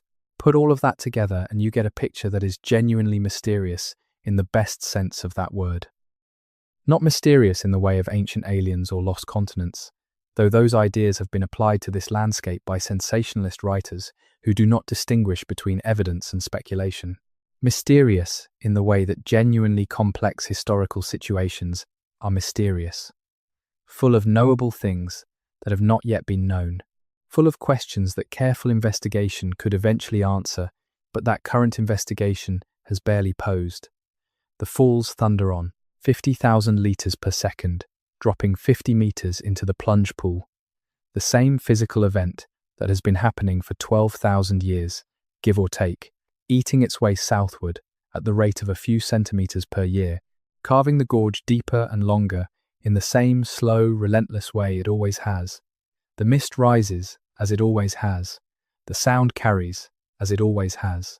And somewhere in that mist and that sound and that constantly eroding rock, the history of everything that came before is still present, not lost, just buried, not destroyed, just waiting.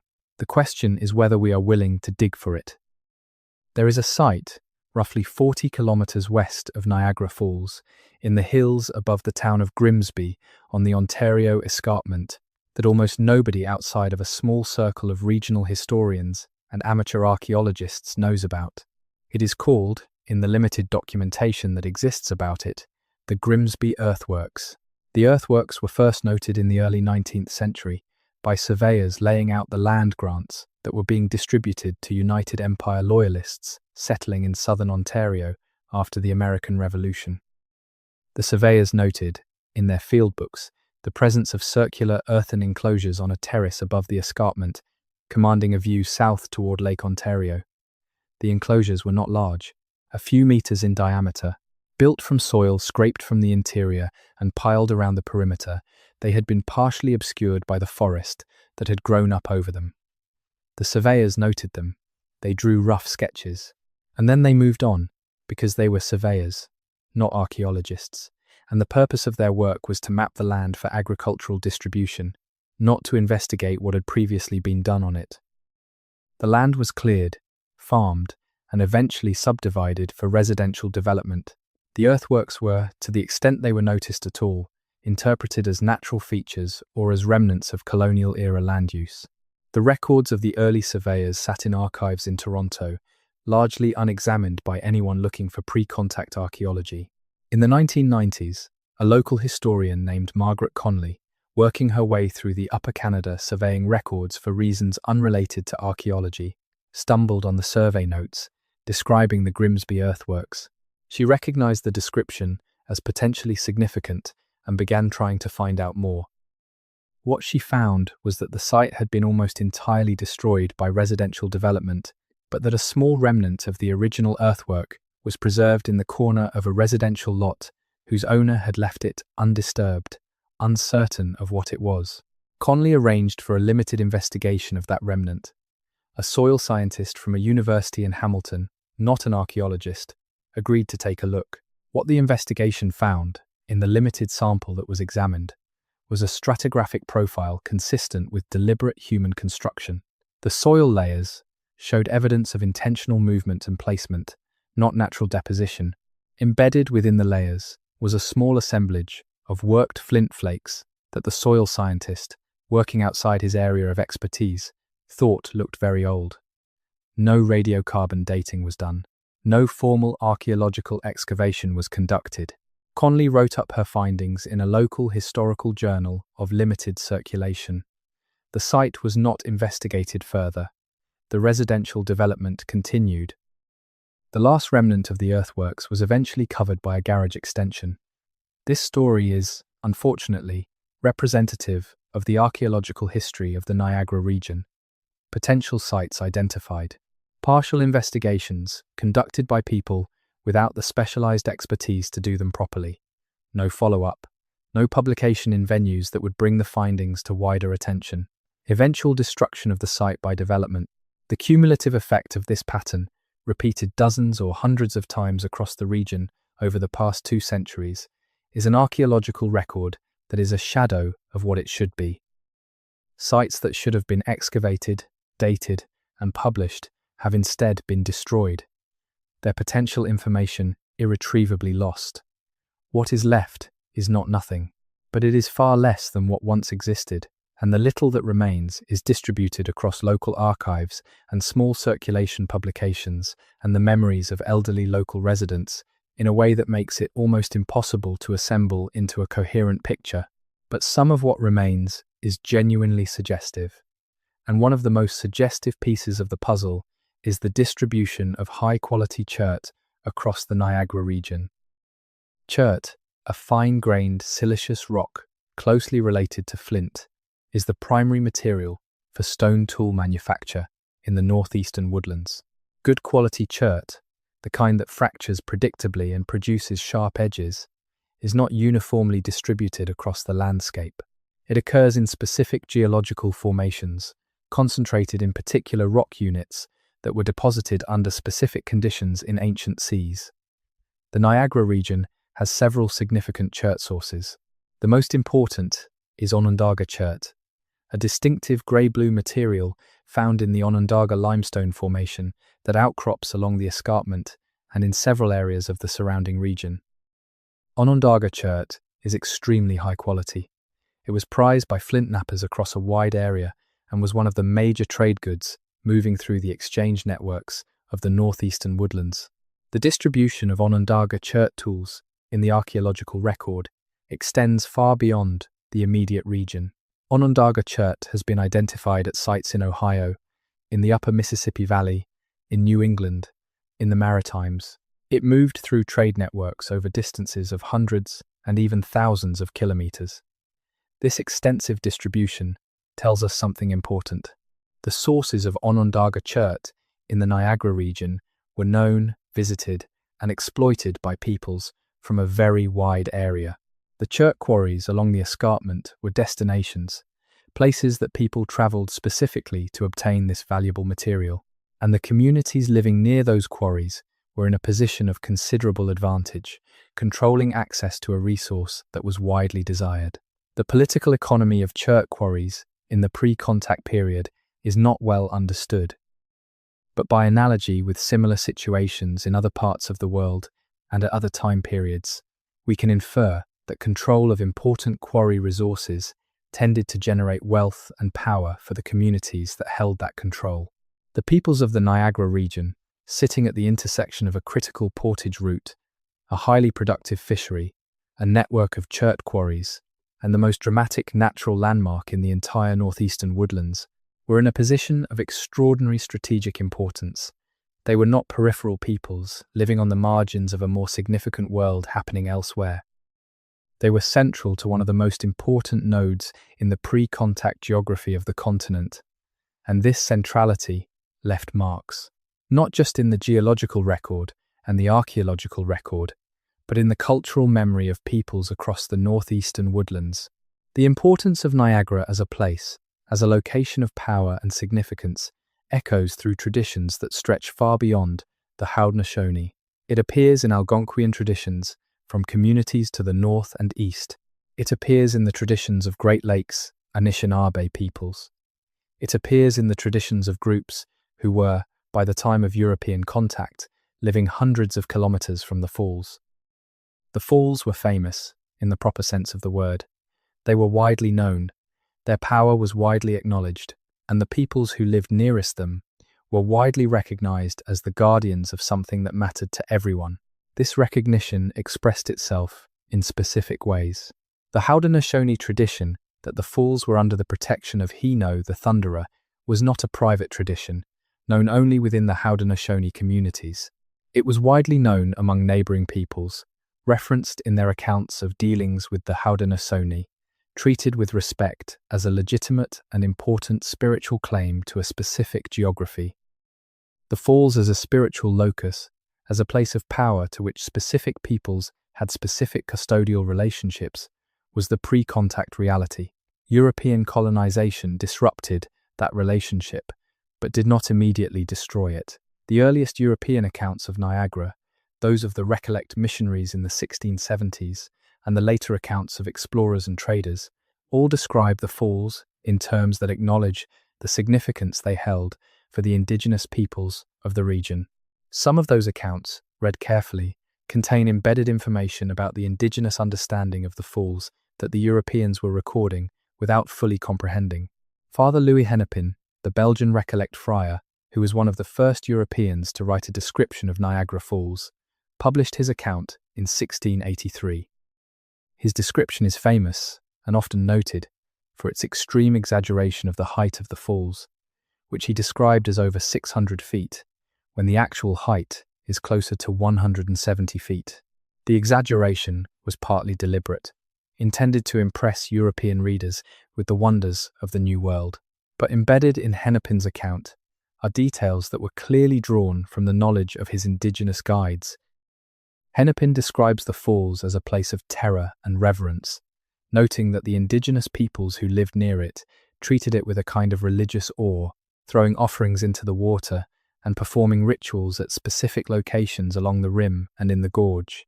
He describes a tradition that the roaring of the falls could be heard at great distances, and that the sound itself was considered to carry spiritual power. These details are consistent with the broader Haudenosaunee tradition of the falls as a site of spiritual significance, as the home of Hino, as a place where the boundary between the ordinary world and the world of spiritual power was thin and permeable. What Hennepin did not have the conceptual framework to understand, and therefore could not record adequately, was the full complexity of the indigenous knowledge of the falls.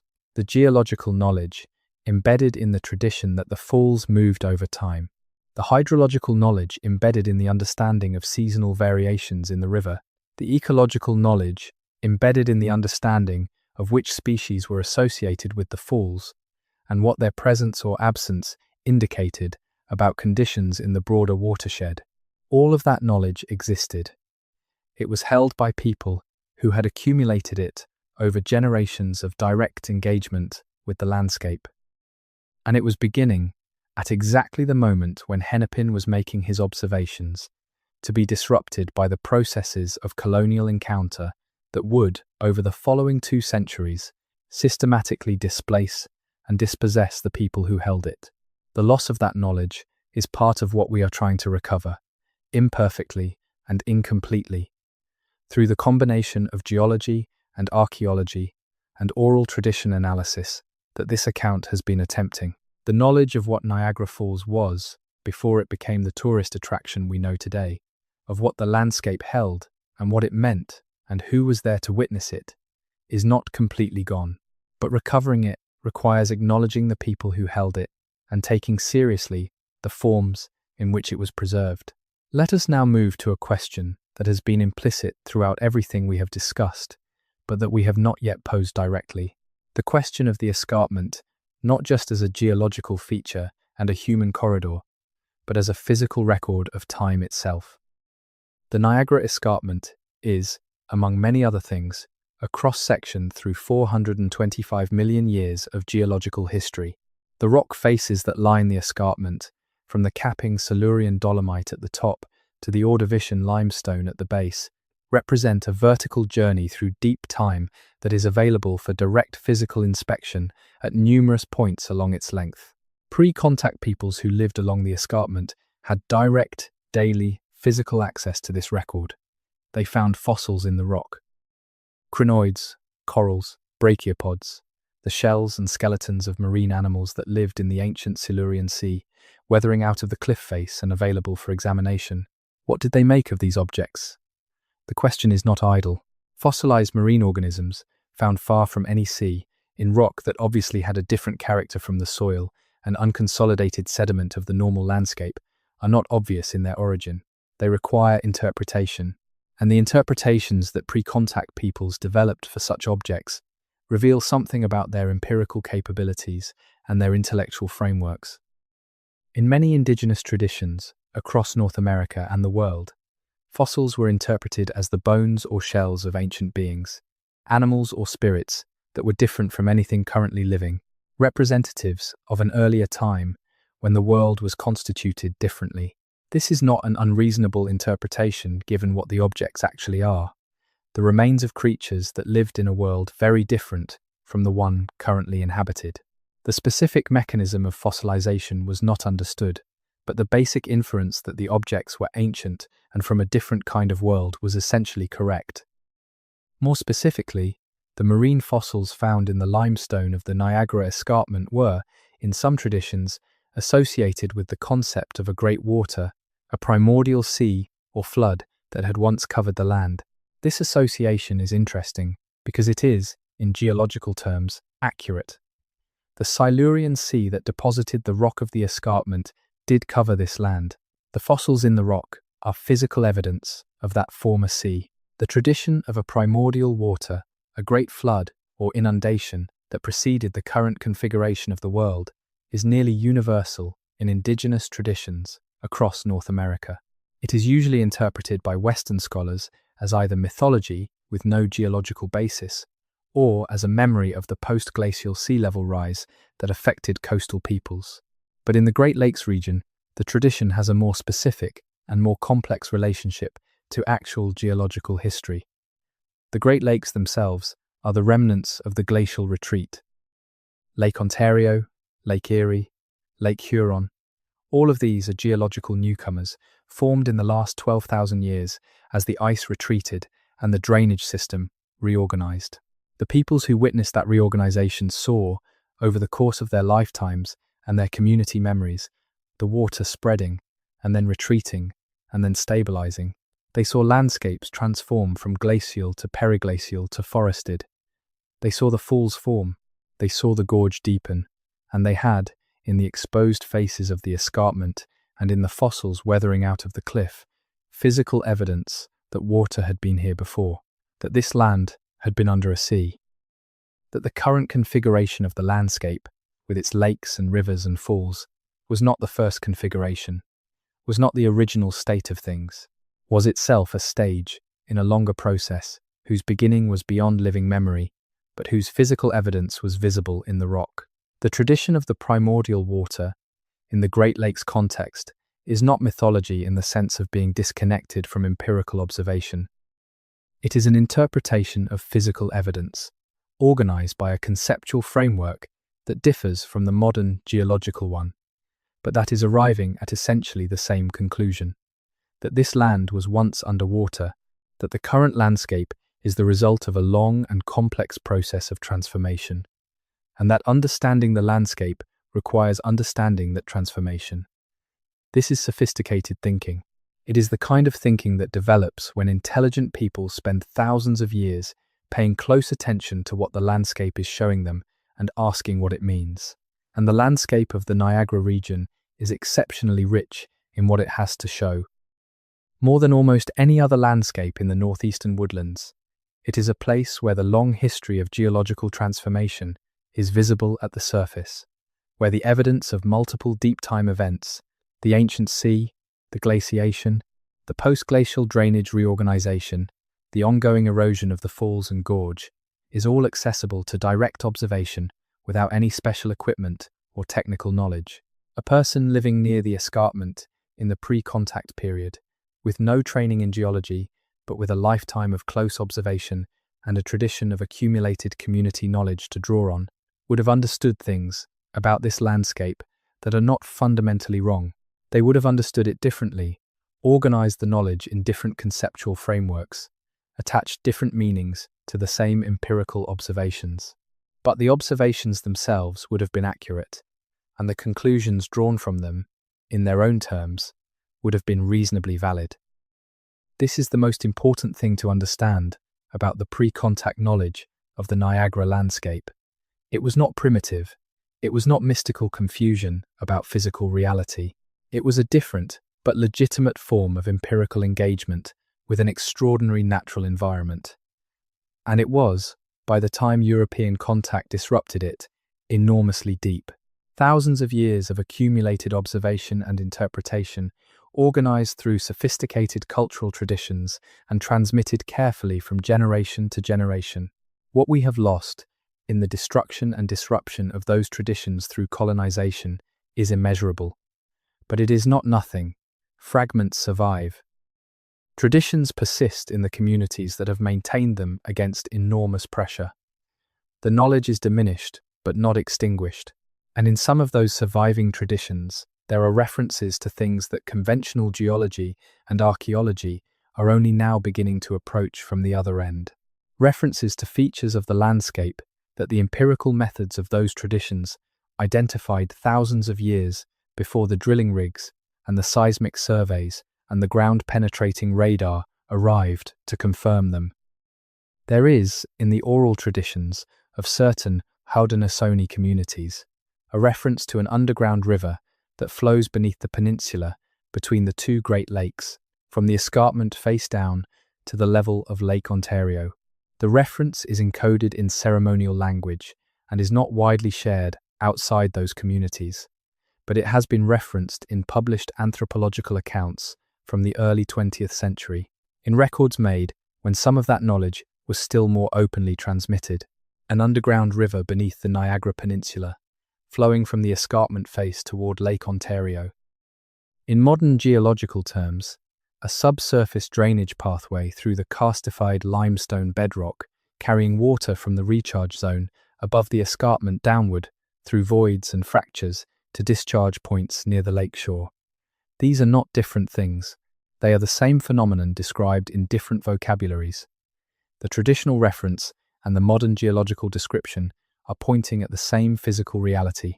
The karst hydrology of the Niagara Peninsula does include subsurface drainage pathways.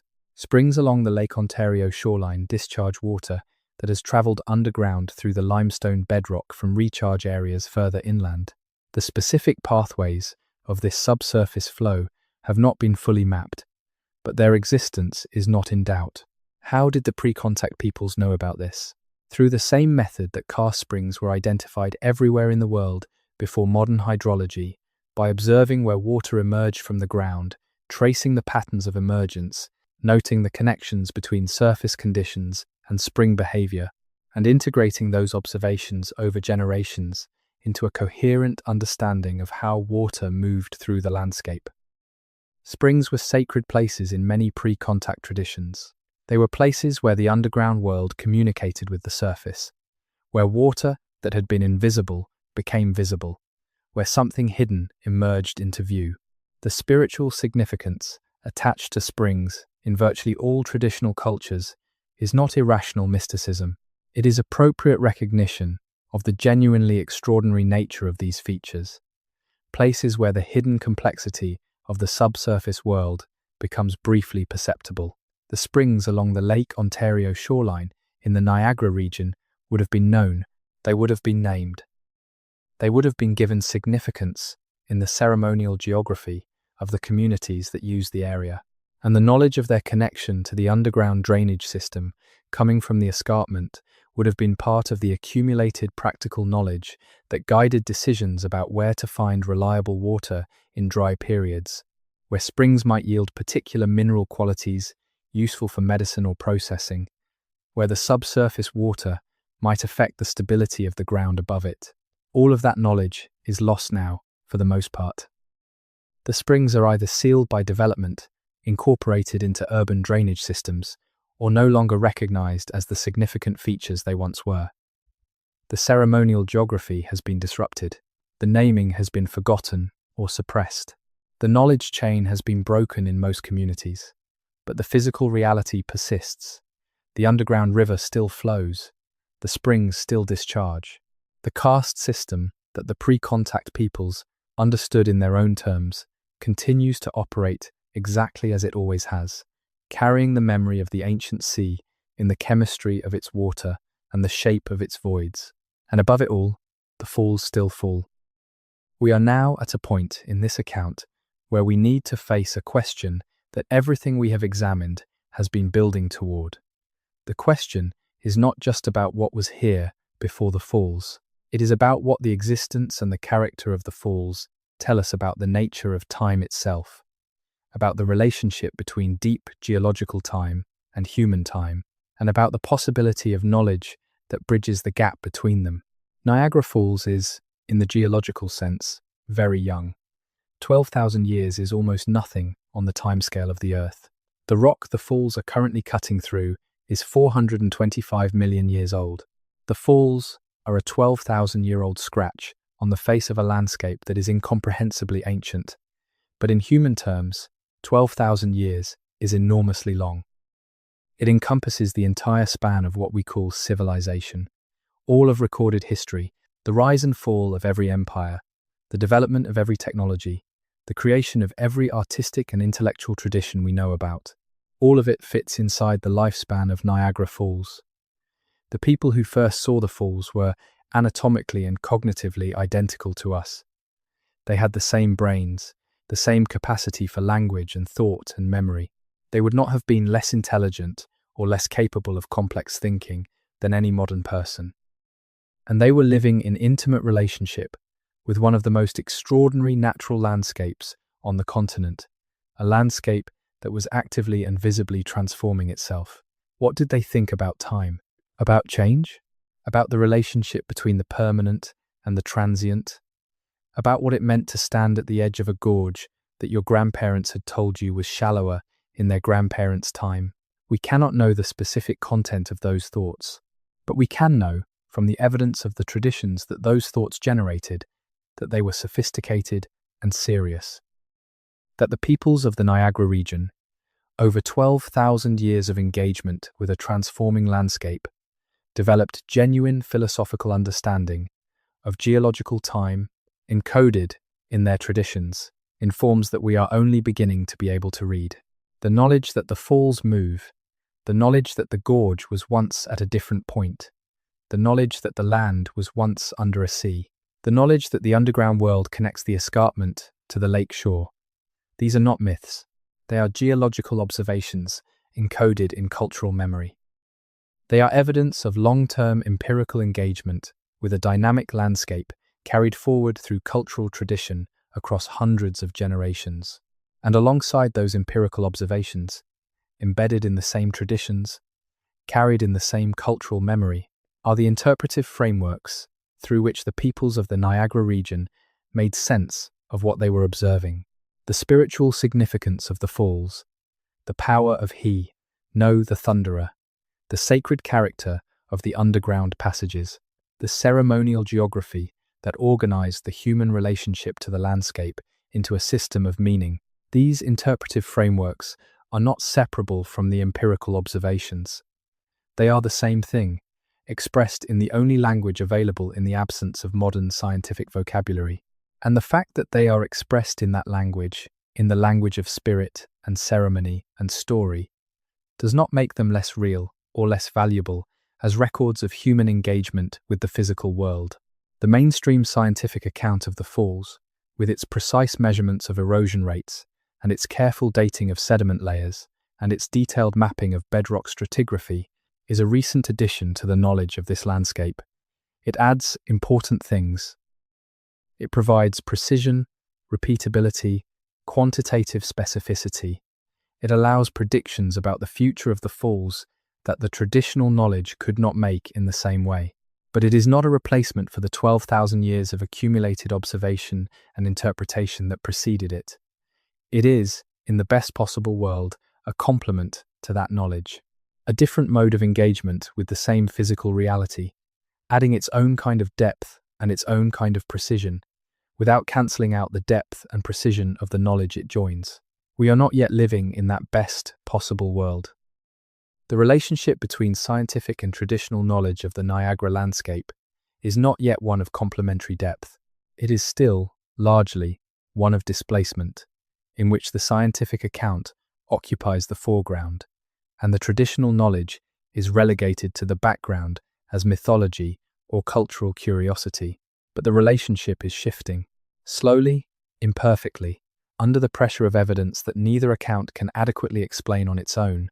The two modes of knowledge are beginning to find ways of speaking to each other. The oral tradition references to underground rivers are being taken seriously by hydrogeologists looking at karst drainage. The traditional knowledge of fish behavior and lake level change is being incorporated into climate and ecological models. The ceremonial geography of the Haudenosaunee is being consulted in landscape planning decisions in ways that would have been unimaginable a generation ago. This shift is not complete.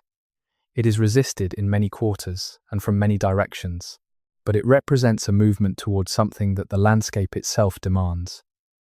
An account of what this place is, and what it has been that is rich enough, deep enough, and honest enough to do justice to the full complexity of what has happened here. 12,000 years of falling water, 12,000 years of human habitation, 12,000 years of accumulated knowledge, disrupted but not destroyed, diminished but not extinguished, 12,000 years of rock falling into the plunge pool, the gorge deepening, the falls moving slowly southward toward Lake Erie in a procession that will eventually, in perhaps 25,000 more years, consume the entire distance between the current falls and the lake, and bring the Great Cataract to an end. Before the falls, there was a shallow post-glacial lake and a scattering of smaller cascades across a limestone plain. Before that, there was the buried St. David's Gorge and its ancient predecessor, waterfall, active 70,000 years ago, and then buried by ice. Before that, the Eragon River, flowing westward across a landscape that bore no resemblance to anything existing today. Before that, the Silurian Sea, warm and shallow and full of life, depositing the limestone and dolomite that everything else would eventually be built on. And after the falls, what? If the erosion continues at its natural rate, eventually unchecked by the hydroelectric diversions that currently slow it, eventually the falls will consume the natural dam of rock that keeps Lake Erie at its current level. When the falls reach the bedrock sill at the southern end of the gorge, they will drain Lake Erie catastrophically, dropping its level dramatically and permanently altering the hydrology of the entire Great Lakes system. This is not imminent. It is thousands of years in the future, but it is the logical end of the process that has been running since the day the first trickle of meltwater from the retreating Laurentide ice sheet found its way over the edge of the Niagara Escarpment and began its slow, relentless, 12,000-year project of cutting through rock. The falls are not permanent, they are a moment in a process. A dramatic, beautiful, world-famous moment in geological time, but a moment nonetheless. The landscape was here before them, it will be here after them. And the human beings who have lived through the full arc of their existence, from the first cascade over the escarpment to the last grain of limestone falling into the gorge, will carry in their bones and their traditions the accumulated knowledge of what it meant to be here while the water fell. The story of Niagara Falls before the falls is ultimately a story about the relationship between permanence and change. The rock is permanent on human timescales, but transient on geological ones. The water is always moving, never the same water twice. The landscape is constantly transforming, at rates sometimes too slow to perceive and sometimes, in moments of geological crisis, fast enough to witness in a single lifetime. And the human engagement with all of that, the 12,000-year accumulation of observation and interpretation and ceremony and story and argument and adjustment, is itself a form of permanence, built out of transient individual lives.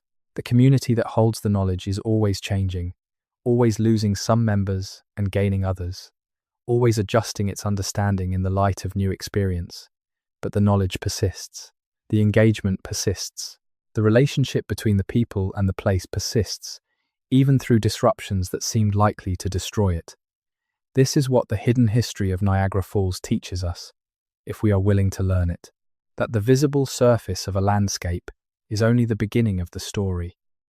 That beneath every dramatic natural feature, there is a deeper history, written in rock and water and human memory, that the tourist brochures and the observation towers and the illuminated nighttime displays cannot capture. That the most famous waterfall in the world is also one of the least understood. That the 30 million annual visitors who stand at its edge and feel something wordless and profound rise up inside them are not just responding to the visual spectacle of water and mist. They are responding, without knowing it, to the weight of everything the place has been. The geological deep time, the human deep time.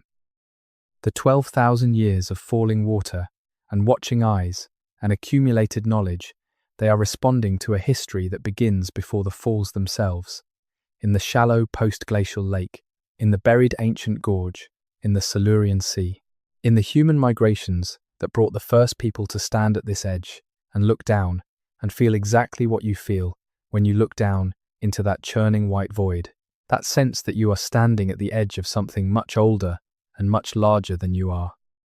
Something that does not care about you or about the time you have, but that is, for the duration of your attention to it, revealing something about the nature of time and change and endurance that nothing else quite can. The falls were not always there. The landscape that held them was not always as it is. And some complex combination of geology and ecology and human presence and human knowing, was there in that place before the roar began, before the mist rose, before the gorge cut its way through the ancient rock. What was it? We have followed the evidence as far as it goes. We have looked at the geology and the archaeology and the oral traditions and the anomalies and the unexplained gaps. We have traced the contours of what is known and what is suspected and what remains genuinely mysterious. What was there before the falls is the same thing that is still there.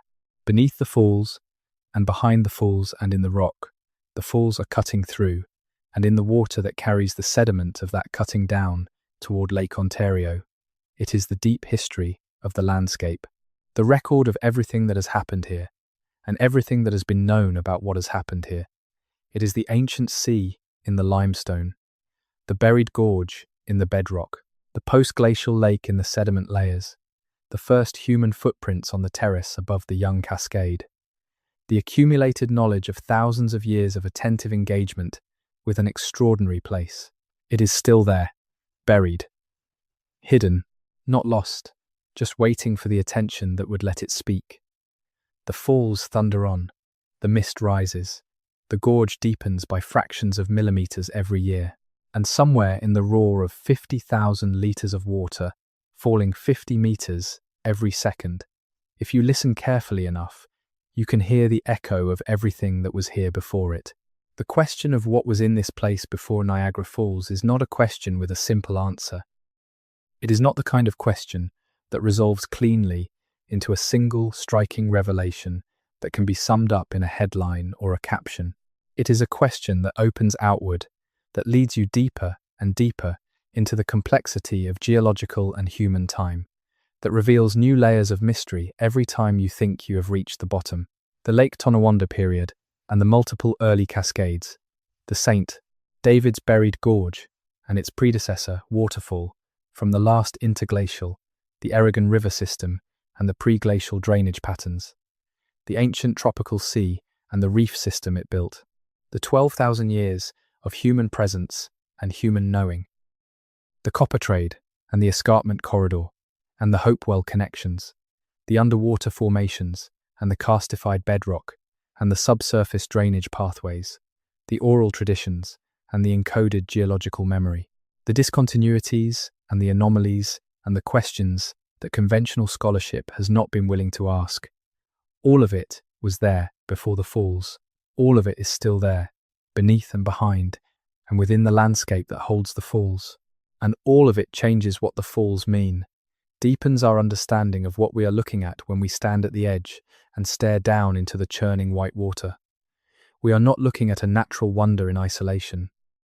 We are looking at the visible surface of a 12,000-year story that is part of a much longer story, that is part of an even longer story, that goes all the way back to the bed of an ancient sea somewhere near the equator in a world so different from our own that even the continents were in different places. We are looking at time, we are looking at change, we are looking at the evidence of everything that has happened here, compressed into the roar and the mist, and the constantly retreating edge of the greatest waterfall in North America. And the people who stood here before us, who carried the knowledge of this place in their memories and their traditions, who understood things about this landscape that we are only beginning to recover, they were looking at the same thing. They just called it by different names. The thunderer speaks from behind the falls. The water remembers the ancient sea. The rock holds the bones of creatures that lived before any human being walked the earth. The gorge tells the story of 12,000 years in the language of erosion and collapse, and the slow, patient retreat of the falls toward their eventual, inevitable end. All of it was there before you arrived. All of it will be there after you leave. The question is, what you do with the knowledge that the place is so much older, so much deeper, so much more layered with history and meaning than the tourist brochures suggest. What it changes in how you understand the relationship between natural and human history. What it demands of the way we treat this landscape and the people whose ancestors have known it the longest. That is not a question with a simple answer either, but it is the question that the hidden history of Niagara Falls keeps asking. louder than the falls themselves, in the language of buried gorges and submerged archaeology and oral traditions that encode geological truth in the form of stories about a thunderer who lives behind the water. It is asking us to look deeper, to dig further, to take seriously the idea that the world we see is built on a world we cannot see, and that understanding the visible world requires understanding the invisible one. The falls were not always there. The landscape that holds them has a history that dwarfs the history of the falls themselves, and the human relationship to that landscape, the 12,000-year accumulation of knowledge and ceremony and story and ecological engagement, is part of the landscape's history, in a way that the standard geological account leaves out. That is what changes everything. Not a single dramatic revelation, but the slow, cumulative recognition that the story is longer, deeper, more complex, and more human than we were told. That the 30 million visitors who come to stand at the edge of the falls are standing at the edge of something they barely understand. And that the understanding they are missing is not a matter of more scientific data, though more scientific data would help. It is a matter of taking seriously the full depth of what has happened here. The geological deep time, the human deep time, the knowledge traditions that bridge between them for thousands of years, the questions that those traditions raise about the standard account of who was here and when and what they knew. The falls thunder on, the mist rises, and in the mist, if you are paying attention, you can begin to see the shapes of everything that was there before. Not clearly, not completely. The mist is too thick for that, the depth too great, but you can see something. The outline of a different landscape, the shadow of a different history, the ghost of everything that came before the roar began. And that shadow, that ghost, that outline in the mist, is enough to change the way you hear the sound of the water. It is enough to make the falls strange again. Strange in the best possible sense. Strange in the way that a familiar thing becomes when you suddenly understand that you have never really known it. Niagara Falls, one of the most famous places on Earth, one of the least understood. The water falls, the rock retreats, the gorge deepens, and somewhere beneath all of it, the ancient sea waits, patient beyond imagining, to reclaim what was once its own. There is one more thread we have not followed fully, one more set of questions that the evidence raises and that we have touched on but not explored with the depth they deserve. It is the question of what the Niagara region meant, not just to the peoples who lived nearest to it, but to the entire intellectual and spiritual geography of pre-contact North America. Because the falls did not exist in isolation, they existed within a world of meaning that stretched across the continent, within networks of knowledge and ceremony and exchange that connected peoples who had never met and would never meet, but who were nevertheless, in some sense, in conversation with each other. The movement of material culture across the continent in the pre-contact period is well documented. Copper from Lake Superior appeared in the Gulf Coast mounds. Obsidian from Wyoming appeared in Ohio Hopewell sites. Shells from the Gulf of Mexico and the Atlantic coast appeared in burial mounds throughout the interior. The materials moved. But they were not just materials. They were ideas made physical. The copper headdress from Lake Superior, sitting in an Ohio burial mound, was not just a metal object. It was a statement about connections, about the relationship between the person buried with it and the world that the copper represented. What ideas did Niagara Falls represent in that continental conversation? We have established that Onondaga chert from the Niagara region moved across the continent in large quantities. We have established that the portage at Niagara was a critical node in the east-west movement of goods between the upper and lower Great Lakes. We have established that the falls were a major ceremonial site, with significance recognized across the northeastern woodlands. But there may be something more. Something that connects the Niagara Falls specifically to a concept that appears in various forms across many North American traditions. The idea of a world axis, a point where the connection between the sky above and the earth below and the water beneath is most direct and most powerful. In many indigenous cosmologies, the world is understood as organized around a vertical axis that connects the multiple levels of existence. The world above, where the sky beings and the thunderers live. The middle world of ordinary human experience. The world below, where the underground beings and the water powers reside. These levels are connected, and at certain extraordinary places in the landscape, that connection is particularly direct, particularly accessible, particularly charged with power. Niagara Falls, with its extraordinary combination of features, was an obvious candidate for such a designation. The sound of the falls is the voice of the sky, the thunder that the thunderer produces. The falling water is the most direct imaginable expression of the connection between sky and earth, water from above descending to meet the water below. The plunge pool penetrates into the earth. The cave behind the falls provides access to the space between the water above and the bedrock below. The falls are, in the terms of many indigenous cosmologies, literally a place where the worlds connect, not metaphorically, literally, where sky water falls to meet earth water, where the thunder spirit lives in the mist and the roar, where the underground world is accessible through the cave behind the curtain of water. And if Niagara Falls was understood as a world axis, as a place where the vertical connections of the cosmos were most directly accessible, then its significance extended far beyond its immediate geography. It was a center, a place from which directions could be taken, to which journeys could be oriented, at which the fundamental order of the world could be directly perceived and accessed. This understanding of the falls as a cosmic center, as a world axis, would explain several things that are otherwise puzzling in the record. It would explain why the site attracted visitors from enormous distances, beyond what the local economic value of the portage and the fishery alone would generate. It would explain why the accumulated archaeological record of the falls area shows such unusual density and diversity of material culture.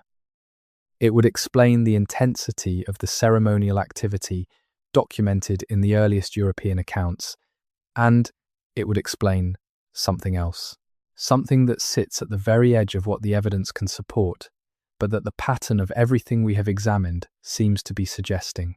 The idea that the Niagara Falls, in the pre-contact cosmology of the northeastern woodlands, was not just a significant place, but the significant place, the axis around which the world was understood to be organized, the center from which all directions radiated and to which all journeys ultimately returned.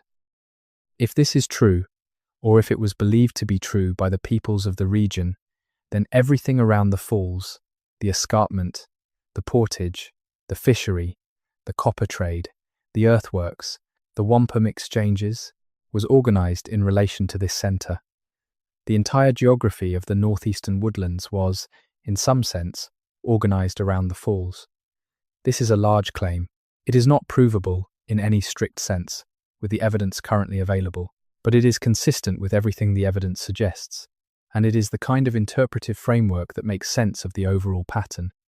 The falls as a cosmic center, the escarpment as its spine, the rivers and lakes as its arteries, the peoples along its length as its guardians and interpreters, the knowledge accumulated over 12,000 years as its record. Before the falls, the cascade over a scattering limestone plain. Before that, the buried gorge of the previous interglacial. Before that, the ancient river of the pre-glacial era. Before that, the sea. And before the sea, the bedrock of the continent, laid down in deep time and shaped by forces beyond anything that human beings have ever witnessed or will ever witness. All of it is still here, beneath the tourist infrastructure and the hydroelectric stations and the hotel towers and the observation decks, still here in the rock and the water and the mist and the roar, still telling its story to anyone willing to listen past the noise of the present and hear the deeper sound underneath. The thunderer's voice is the falls, and the falls are a doorway into everything that was here before them, everything that will be here after them, everything that the landscape has been and known and held in its patient, ancient, endlessly transforming memory. The world that was in this place before Niagara Falls existed is not entirely gone. It is not entirely knowable, but it is there, in the rock, in the water, in the traditions that survived the disruption, in the questions that the evidence keeps asking, and in the feeling which 30 million visitors a year experience without knowing why they experience it, that standing at the edge of the falls is standing at the edge of something much larger than a waterfall. They are right. They are standing at the edge of 12,000 years of falling water, and beneath that, 70,000 years of geological memory, and beneath that, 425 million years of ancient sea. They are standing at the edge of everything that has ever happened in this particular corner of the world. All of it invisible, all of it present, all of it speaking in the only language it has, the roar and the mist, the thunder and the water, the stone slowly, invisibly, imperceptibly retreating year after year, century after century, carrying the story of this place, one fractured grain at a time toward the lake. That is the history of what came before Niagara Falls. That is the story the falls are still telling. Listen carefully enough, and you will hear it. There is a final thing worth saying, something that ties all of this together. The rate at which Niagara Falls retreats upstream has slowed dramatically since the early 20th century, when large quantities of water were diverted from the river for hydroelectric generation. Before those diversions, the falls were retreating at a natural rate, driven by the full volume of the Great Lakes drainage. After the diversions, only a portion of that flow goes over the falls, and the erosion rate dropped accordingly. And in that still falling water, in that still retreating stone, the answer waits, patient as the ancient sea, certain as the limestone that holds it, old as everything that was here before the roar began. The water diverted for hydroelectric power slowed the retreat, held the falls in place on human timescales. But the process continues. The gorge deepens, the rock retreats, and through all of it, the landscape remembers everything. The ancient sea, the buried gorge, the first human eyes that watched the thunderous speak from behind the water. None of it is gone. All